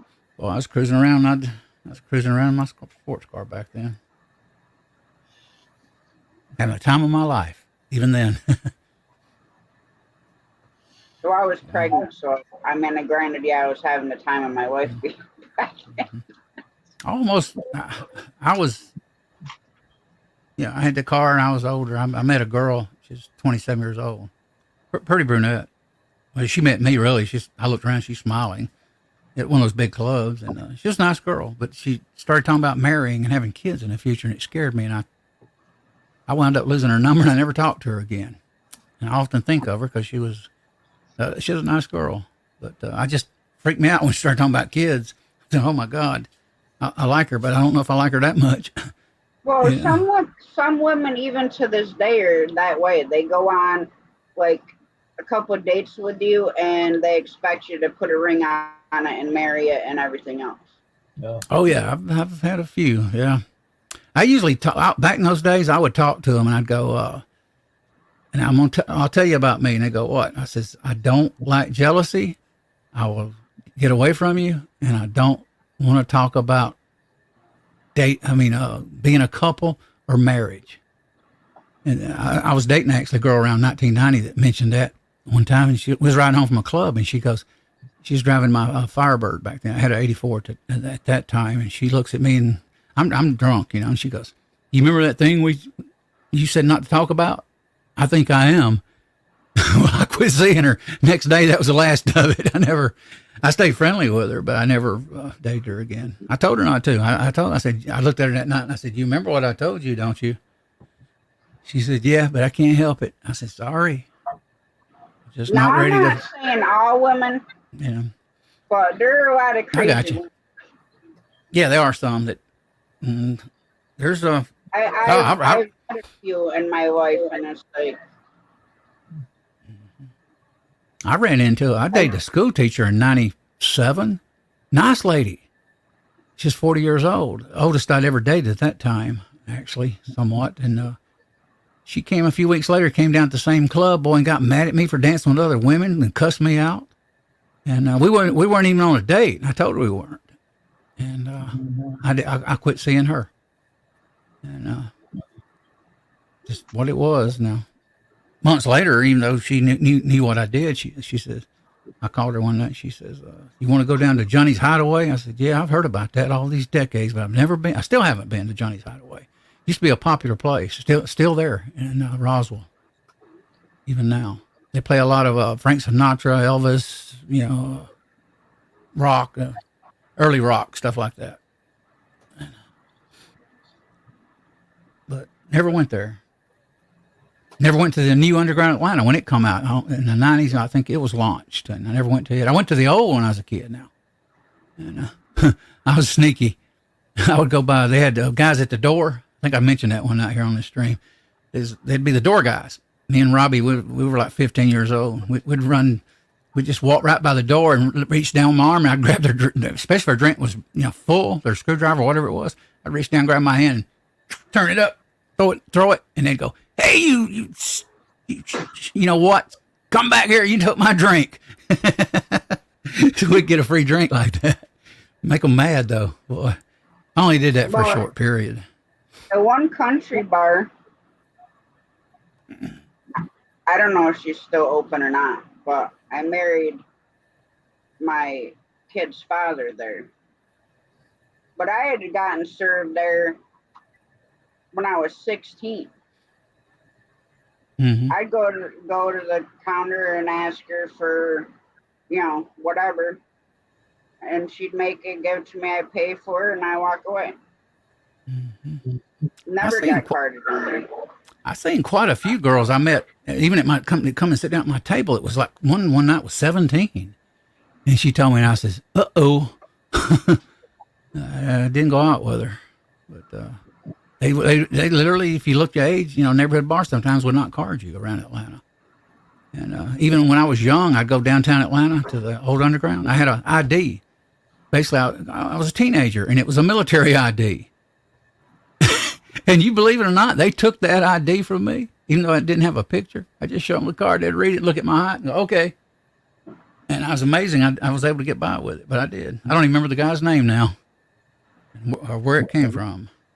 And we had a little country store in town here, in the little town that we live in. Mm-hmm. Mom used to call the store and tell them that she was having somebody bring me to the store to get her a pack of smokes. So I'd go to the store and give them the money, and they'd give me the smokes, and I'd bring them home to her. But it was like an old time, old country store. I mean, it's still there. Mm-hmm. It's just not open anymore. And I remember those stores. They used to make awesome sub sandwiches there. Mm-hmm. Their subs were wicked good. My favorite sub in the late 70s was, because CB Radio was a barbecue pork sub. Lettuce, tomatoes, pulled pork, barbecue sauce, and chips, and a pickle, and a pitcher of beer. Or 2 or 3. And, I used to go there quite a bit and do that. I don't mind pulled pork. I think the best way I had it was they cooked the pulled pork in the barbecue sauce, but I would never get extra on it. So they do the pulled pork. I'd have them put coleslaw on top, and then some onion rings on top of it. Oh, wow. And I'd eat it like that. But to like just eat pulled pork, I'm not a huge fan unless, you know, it's done a certain way. I'm going to cook it, get some Boston butt, and I'm going to cook it slow one night here. And I'm going to, near the end, I'm going to do, you know, rip it all up and put barbecue sauce on it and let it simmer for about an hour or so. Maybe longer. It depends on what temp. And just let it sit there and get all that sauce in it. Last time I did a pork butt, me and my roommate did one here, and I didn't do it that way, and it didn't turn out as well. And I had a stick smoker, too, and I couldn't control the heat. That was horrible. And he had one in the freezer, went bad, and he threw it away. And, I did it on a Weber one time with a little water pot. You know, I don't know if you remember those black dome Webers. I did. I got one at I think my company, contact lens company, gave us a somehow. Or I won that. I won that for something I designed at the company, an award. And I cooked one Boston butt on it and smoked it one night back in '95. I remember the house I was at. I was dating a girl there for a nut for a while. And it was pretty good. But I'm not a big pork. I don't eat a lot of it. But you know, occasionally, yeah. I'm more into seafood, Italian food. Seafood. Yeah, me too. I'm big seafood. You know, shish kebab, stuff like that. I'll eat some beef, of course. But, my daughter cooks pork chops a lot. She'll say, "You want it?" I go, No, I don't want it. Very rarely. My mother would, but I would very rarely do it. I always think of those parasites in it. I don't know why. Now, bacon, I know when bacon. Care how thick it is. 5 minutes aside. It could be that thick. 5 minutes aside, purple in the center. Good for me. Yeah, I always was weird about pork. My mother loved sausage and do that all the time, pork chops. And she even started doing in the 80s, microwaving pork chops. She said, "You want one?" I go, "No." I said, "If it ain't cooked, microwave don't cook." I said, "I ain't eating no food out of that thing." That was back when microwaves was starting to get popular. And, I didn't care for it. This grill's pretty nice. It's a no-name brand. The one I really wanted is, well, it was $1,300, but right before 4th of July, now it's $14.99. It's a Traeger 855 ironwood. It's double walled inside. Yeah. And Wi-Fi. I can just literally go shopping, you know, go down to the pool, swimming pool, and sit here and just, you know, put it down on warm just to keep the food. Like if it's a pork butt, I can just put it on warm. Also, it goes down to like 160, and the one I got, Pit Boss, only goes down to 180, which is a lot higher. So it's got some negatives, but it didn't cost that much. The one I got. Matter of fact, I had to order a new season. You should be able to get it. I had to order today, Tasha. I just bought it, and the PID controller LCD panel's bad. Can't even see the numbers. You have to put a towel over your head and look like this at it. Wow. Yeah, and he told me to send a pic. I said, "You can't." I said, I can't even see the 7 on what they call a P setting. I said, I'll see 1, 2, part of a 3, 4, 5, and then the 7 sometimes, most of the time I can see. I said, "This thing's bad right out of the box, man." And he's going to send me another one. There's one you can upgrade to for 150, and it does have the local. I can go out and, you know, on town and adjust the heat, but I'm not going to pay $150 for it. Nope. Well, just like when I got our flat top grill, you know, Blackstone. Our FedEx drivers that come out here are complete morons. It probably took Jamie and I like 20 minutes to get the top to snap down in where it was supposed to because the frame was so bent. Oh, wow. And Mom had ordered like headboards and stuff like that. FedEx was so rough with that stuff. Yeah. My daughter wants one. A bunch of stuff back because it was broken. Yeah, it happens. My daughter wants one. She mentioned the other day. She went with me to get this, her and her husband, because I couldn't carry. This thing weighs 180 pounds. Yeah. It's a big one. Yeah. And 100,000 square inches, I think, on it, cooking surface. I just went ahead and went with the big one. I said, that way if family comes over, one side I can do nothing but veggies, on the other side I can do the meats, you know. And I just went ahead and Yeah. bought it. It's only, I think, when you look at it, 140, a little over $100 something just to get the large one. More. So it wasn't too bad. That ain't bad. So my daughter's got the small version, and that's how too I got used. I went out, remember I used to go out to her house back then, and Yeah. she would. I ate chuck burgers on it one evening. Boy, it was pretty good. And so she's got the small version. I got the large, same brand, Pit Boss. But they are nice. You just plug them up, open the door, let it go through about 20 minutes, to acclimate, and then set it on, 200, 225, slam that thing, put the food on, and away it goes. I can see why people like them, because it's so easy. That's what my doctor told me years ago. He said, man, pellet grill, you don't have to work. He had a pool, Dr. Depp did. And he had that thing like you're talking about. He had that by the pool to make breakfast, and then he had the pellet smoker Traeger right there. So he did all that stuff, he told me years ago. Last I heard of him, a few weeks ago, I went to the college and seen a new doctor. I won't go into that. Well, I might tell you about it, but he went to school with Dr. Depp's son. I went to Dr. Depp 20-something years. He was a DO that could actually do spinal manipulation. I mentioned it here one time on the stream. And they said him and his wife's in a camper traveling the country. And I already knew he bought a house up on Lake Lanier, or had one built. 2,000 square foot, not that big. He was in like a 4,000 or 5,000 square foot home, maybe 6,000 at one time. And, they're in a camper. I wish I had a camper. I'd have some fun too, traveling. Well, hello, Miss Rebecca. Hey, Rebecca. How you doing? I'm doing okay. How are you doing? Doing good.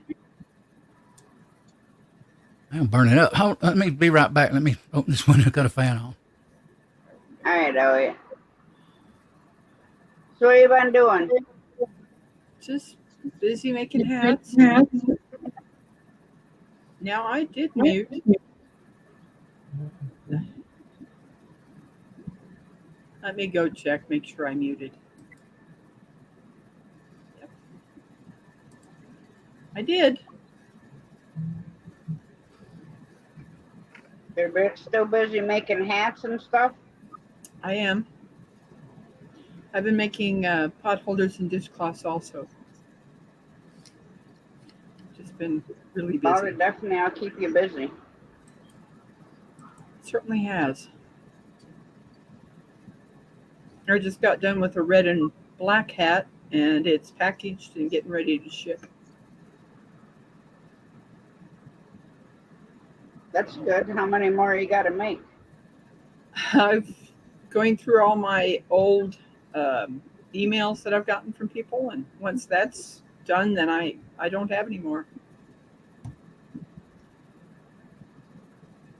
So I'm kind of hoping that some people will email me and come up on one of my lives and get their hat made by me. Yeah, that would be really cool. Oh, it is. I've had 3 or 4 people. I think it's 4.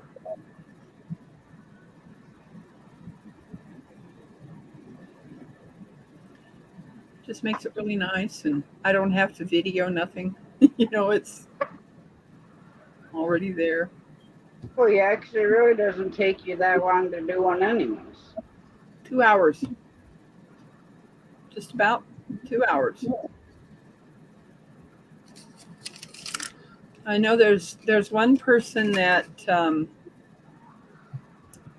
with Homestead in the Wood with D, we're going to do sort of like a collaboration where I'm going to be able to come up on her stream and not use my hours that I have on mine, and having a collaboration with her and showing people how to make those hats, where they have their looms and I'm sitting there watching them how to do it. Be really nice. So I'll have the the laptop sitting up, and I'm going to use this camera up here, showing them how to do it. Well, that'd be cool. You know, definitely will. Excited to get it set up and do it, you know. Kind of what I started my channel all about was to teach people how to make the hats, and then they can make them in their area for other people. Now, you on the free version of StreamYard? Yes, I am. Yeah, 20 hours sometimes goes by quick. Yes, it does.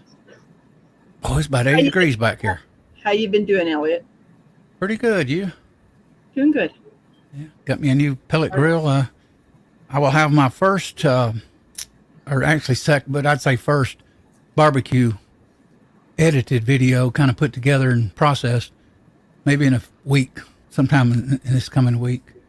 I did scenes of it, you know, as I went with a phone and as I lit it and explained it.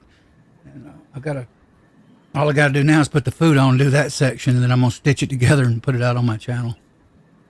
And, I typically don't like editing. I don't care for it, but I'm going to have to do it. So I don't have a pellet grill. I have a, it's called the brand is called The Good One, and it's a smoker. You have this lower section where you put the lump coal in, and then there's a damper in there that you basically open that, and it smokes the meat on independent. On the 4th, I ended up doing a chuck roast. Oh, wow. And oh my gosh, absolutely awesome.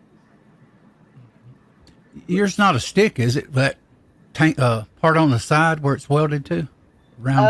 No, it is Okay. not. It is not. It has a lower section. Then there's this upper section where you put the meat, where it has 2 types of racks. Okay. And then it has this big dampener that you can close completely or open it a little bit. Gotcha. And it goes all the way across. Hey, Josh, I'm going to leave now. All right. All right, Dave. Thanks for coming in. Have a Yep. good I've never- night. You, Dave. All right. See ya. Night. Bye. I've never did a roast, but I want to do a roast, Rebecca, on that pellet grill. I ended up marinating in mesquite liquid smoke overnight. And then I ended up putting a Cajun seasoning called Slap Your Mama. What a name for a seasoning. Yeah. Yeah. Hey, they got weird names out there in that community. I don't know if I've heard Rub My Butt, all kinds of weird stuff in the seasonings. We should never slap our moms. Yeah. I'm going to definitely get a roast of that and some potatoes and carrots and peas. I don't do potatoes. I end up putting huge radishes in with my roast. And I mean, these are big radishes. These aren't the little ones like you put in a salad. These are big. Yeah, about like your fist. You know, about as big as your fist. Yes. Softball size. Yes. They're big ones. So I get those from the farmer's market when I go in and get them and things like that. It's like, wow, just absolutely amazing. I've never did that. One of those. You know, most people don't think of trying something different, you know, to cooking with the roast. But I thought outside the box because I know what white potatoes do to me. And it's how I've lost so much weight. Because white potatoes are nothing but sugar. They're nothing but starch. Carbs too, right? I think. Yes. Potatoes are. Yeah. Yes. You know, it's like just minimizing what you eat and doing something different. So that's what I started doing. Yeah, I don't do well with carbs or a starch heavy, really. I have a lot of allergies, food allergies too. Wow. I mean, I still eat, things I'm allergic to. Like I'm allergic to iced tea, and I still drink it. Some things I'm more moderate allergy. Some things I'm very high. I mean, we're talking everything: egg, tea, shrimp, mayonnaise. I mean, you name it, I'm allergic to it. It's weird. Now I don't get broken out allergy with it. I get stuffed up Oh, wow. nose and fatigue. Yeah, with it. I'm going to start making my own mayonnaise because I have an allergy to soy. Mm-hmm. Causes me some pretty horrific problems. And I kept looking on the mayonnaise jars and it was all soy oil, soy oil. And I'm like, no. So I had to find one that didn't have soy oil and it was like $8. Hmm. It was that kind of money. So I thought, I watched on, of course, YouTube and found out how you make mayonnaise. You can even use coconut oil. Wow. So I was even thinking, you get it where it's liquid and you use one of those emulsion blenders. So I'm going to be getting one of those things and I'm making my own mayonnaise with olive oil and coconut oil together. Let me know how that turns out. I certainly will. Yeah. Yeah. Yeah. Just make your own, That's the way I'm looking at the situation. Yeah. Because then I know where the eggs come from. I know, the olive oil and all that good stuff. So Yeah. Yeah, I used to be bad allergic to soy. It put me on anaphylaxis. Wow. it doesn't do that to me, but it's bad enough that I have to stay home and close to the bathroom. If everybody understands what that means, it's so. My daughter was talking chicken the other night when I got this, and I used to do a lot of barbecue chicken on a gas grill back in the 90s. Sometimes 4 or 5 days a week. And she mentioned chicken up there at a mom and pop store up here in town. And I told her, I said, every time I bought, and I did, and back in the night, every time my mother or my brother brought chicken in that house from that store, I was up all night long. And I won't touch it. She mentioned on the phone, and I started going, oh gosh, I don't eat that stuff there. And I've never had chicken. Everywhere I buy chicken, Kroger, Ingles, I've never had a problem my entire life. But something they do in that store, I don't know what it is. And it may not be that way now, but I don't even want to eat their chicken. I don't trust it. Oh, wow. First time I thought it was a fluke. Second time, I said, what? Yeah, I knew what was going on. I can't even have cherries for the same reason. I love cherries, but I can't have them anymore. Or corn. I got a big jar. I don't eat corn at all. I got a big jar of red cherries in my refrigerator. Hadn't opened it yet. It would be nice, but not even fresh cherries can I have. So. Wow. They told me to rotate what I'm allergic to years ago, or go as long as I can without it. And one doctor said, "Don't worry about it." And I typically when I went to the doctor in the 90s, they did all the skin testing. I had so many allergies, they had to do 2 vials. They sent me home with the needles. They showed me how to do it, and I did it right there in the office. He says, "Well, you're pretty good at that. All you do is just knock it in the muscle, real quick." And every 2 weeks, I'd have to take a shot in this arm and then the other arm myself. I did that for maybe 3 to 6 months, and it got where it's so expensive, I just quit. And never did overcome my allergies for food or dust, house dust, mites, all that kills me. Dust really kills me. I'll lose my voice if I get in a real dusty area. Yeah. I'll start squeaking.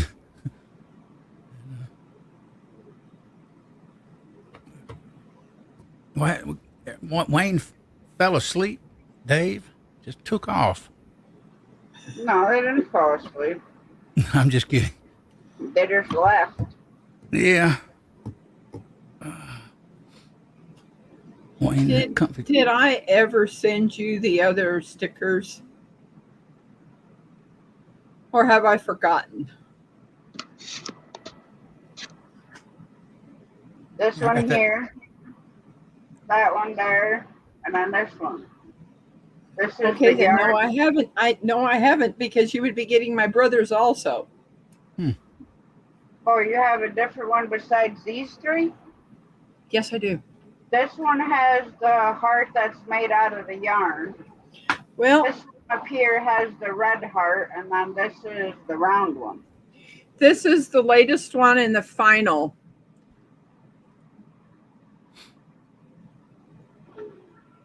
See how it has the white around I it? have that one. Oh yeah. No. This one's a little bit different. Does it have the white border? Oh, no, it doesn't. It's black. She, Jamie, changed the back color to a darker yellow. Oh, And okay. when Then no, I you don't. see it, the lettering pops more, and the yarn, the colors of the yarn pops more. If you look at that. Yeah, I see it now. Is that Devil Dog's wife makes those? Yes. That's what I've been hearing. I need to get some stickers, channel stickers made in time. What do they run, ballpark? For the this is a 4-inch. I think it's 40 or 50, somewhere around in that price. What quantity? This is a 4-inch. I got 100. 100 a time. That's 100. I know my friend Mac, man, he made his red and round. He's giving away all the time. I got the other week I got zombies. Prepper, I did a little video on it. Got a couple of his stickers in the mail. I don't have a board, so I just stick it on I got glass cabinet hung on the wall here, almost like a kitchen cabinet. I just stick it in the edge of the glass in the slots. Wood trim. And, I got to clean this room out some. It's getting cluttered in here. Oh, I did get a flag. You seen my new flag? I think so. Friend Hasbro. Hang on, I'll show it to you. I guess my brother took his because I'm not seeing it here.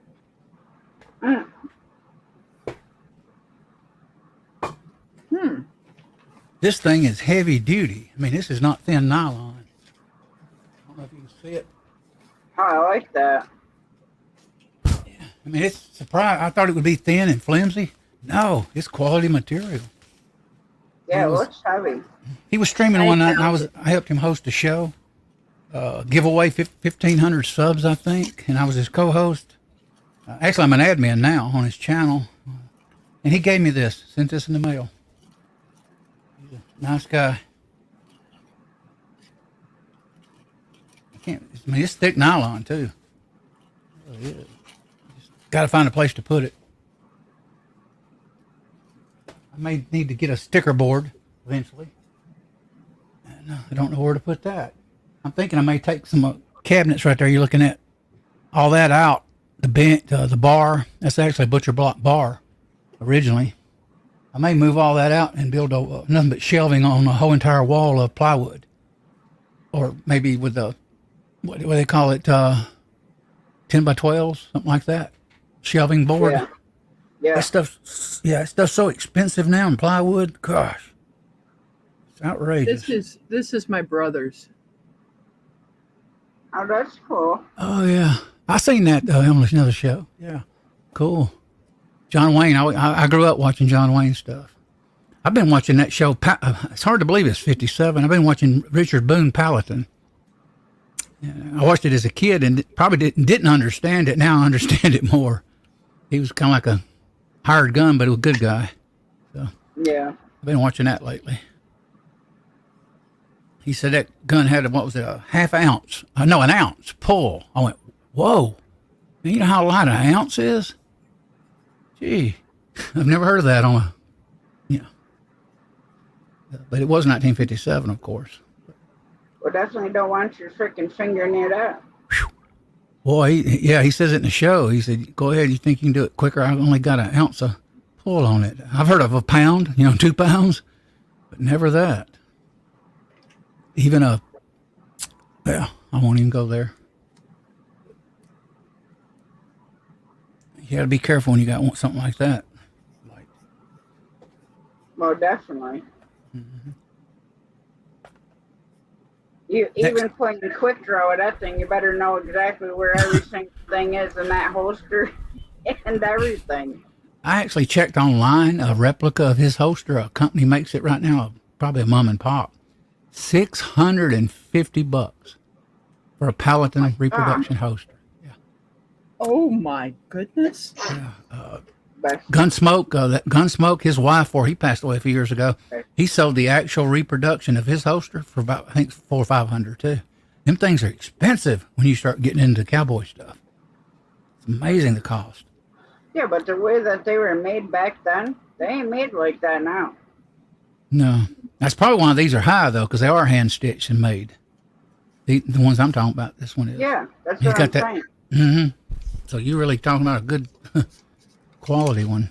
That's like the best quality you can get is a hand stitched one. Mm-hmm.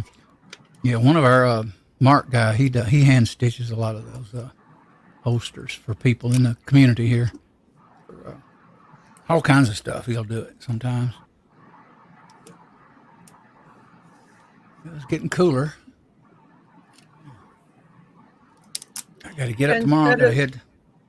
Instead of licking the envelope, I just tape it. Good idea. I get the self stick ones and I tape them. Mm-hmm. Starting to cool down a little bit in here now. Well, it's about almost 80 degrees in here when I was talking to you when I first got on. Yeah, that's a little bit too warm, Elliot. Yeah, I'm sweating.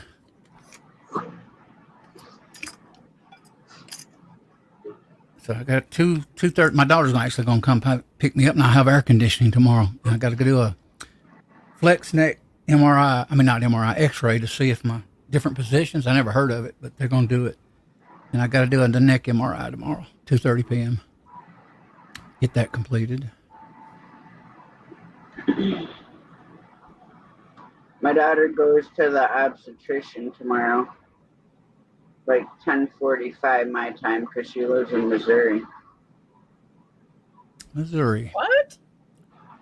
I'm gonna be a grandmother. Oh, wow. Congrats. Yeah, to a two-legged. I'm a grandmother to a bunch of four-legged animals, but not two-legged ones. But yep. I got so many great grandkids. I can't even remember their names. I'm getting so many of them. The end of January into February. But her next ultrasound, they should know basically a closer due date. But I'm hoping that she will remember to ask them if she can just lay her phone on her chest and hit record on a video, just so I can hear the baby's heartbeat. Because if they do an ultrasound, she'll send me pictures. But if they use the Doppler on her stomach, like they did the other day at the hospital, but the baby kept moving, so it was like you'd start hearing the whoosh, whoosh, whoosh, whoosh, and then the baby'd move, and the guy was trying to find it, and then the baby just didn't want to cooperate. You reminded me, I have a VHS compact. I think it's compact here of my first granddaughter. I've had it in my possession. I forget where it is of the in the womb. Mm-hmm. Yeah, I kept it. I don't know where it is. I'll have to find it. Jeez. Wow. I remember when I was in my, when I first became a grandfather, it sounded weird to me because it made me feel old. And most people back then, I had a baby face, so I looked young. I'd say something about, I'm a grandfather. And they go, you don't look it. I go, I know, I don't. It's weird to me too. And I'm 45, and both my kids are in their 20s. So my son will be 25 in September, and my daughter will be 23 in February. Mm-hmm. See, I was a grandfather probably with 30. Well, how old was I? 30. 33, 34. I can't remember now. Real young. TK, you gotta get up. Oh, I got to cut the grass in a few days. Yeah, I think I'm gonna shut her down so I can Yeah, get and the pup outside and get my CPAP machine ready. Plus, I gotta go flush my sinuses, and I've heard of those machines. yeah, I'm not a fan. Yeah. But I stopped breathing in my sleep, so. Well, I enjoyed seeing you, Rebecca. Well, I'm glad that Asha. Yeah, it you was both great came seeing you up. too. I'm just getting the envelope with her address on it. I was That's 'cause actually she put me in the book. I was actually back There there in the it bed, is. in the It's bed. Mm-hmm. I was in the bed and I what seen you been- on. See what I got here? Oh boy. Now I just put it in here. I grabbed this to take to the post office. Cool. I got this when I was at the meetup in Mhm. Oklahoma. This bag. Mm-hmm. Oh, that's cool. So that's Yeah. what I put my things in, because then I know it's there. I grab that and take it to my vehicle. Oh, you didn't hear. Oh, last time I spoke to you, you're telling me about your truck or your van or whatever is getting fixed. It gets fixed Wednesday. The back glass on my van got busted. Oh boy. By who? I can't say because I don't know. Hmm. My insurance, because I pay a deductible, a pretty high deductible, to not have to have a deposit, a copay on it. Mhm. Yeah. It's not costing me nothing. But the Well, that's company that they contracted with literally wanted me to drive my van an hour and a half drive to Sedalia. Hmm. I'm like, no. And they said, well, we've got one in Boonville. And I went, I'm calling the insurance company because I don't want to drive a van with no back glass a half an hour. Mm-hmm. I don't. So I called my insurance company back and I says, hey, they want me to drive to Boonville. And I don't want to. They don't want to come to Columbia. They don't want to come to my house to fix this. Wow. So I found one that's maybe 5 minutes from my house. Mm-hmm. I don't have a problem driving 5 minutes from my house, but a half an hour with Well, too bad they don't vinyl use thing on the Safeway. back flapping like it's like there's bees in my van. No, Gee, yeah. not happening. I got that on my classic car, Rebecca. That even if I get a scratch on my car, they'll fix it, no charge, no matter what happens. And it's the first time I've ever had no deductible on a car. Oh, Never on have. on when they totaled my truck, I had a 250. That was the lowest they could go on collision. But with comp, I have no deductible. I have, yeah, mine's none on comp or collision. Yeah. Wow. And I only pay, even though it's a sports car, I only pay $540 a year, I think, with towing. I think it's like $520 without towing. What it is, I'm lucky they have special classic car insurance companies that are really reasonable, and they don't go up much like regular insurance companies. Wow. And one time my truck out here, I got an old Toyota 4-wheel drive, no air, it went bad. I was paying like $800 a year, almost $1,000 at one time for just basic minor basic insurance. But yet on my other car, at $15,000 replacement, I was paying like $500 a year. And I said, well, this has got to stop. And I can actually call my insurance company and say, look, the cost of my classic car insurance the cost of it's went up. I need to insure it for $20,000 or $25,000, and they'll do it, just like that. Boom. But now I'll pay more. I'm sure. I just don't know how much more. That's the thing. I may have to do that before it's over too, though. But anyway, yeah, I enjoyed the show, Tasha. Good seeing you. Yeah, it's been And you, great. Oh, Rebecca. good seeing both of you. Seeing I'm you, glad you seeing you, came up. Tasha. Good night and God bless, and I'll see you guys next weekend. God bless. Night, Side Chat. Good night.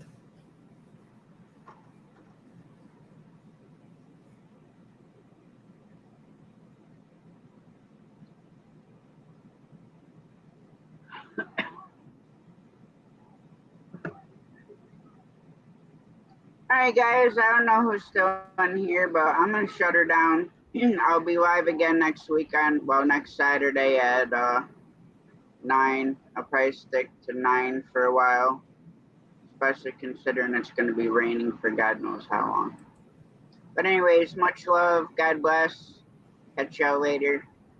Good night, Miss Rebecca. Good night.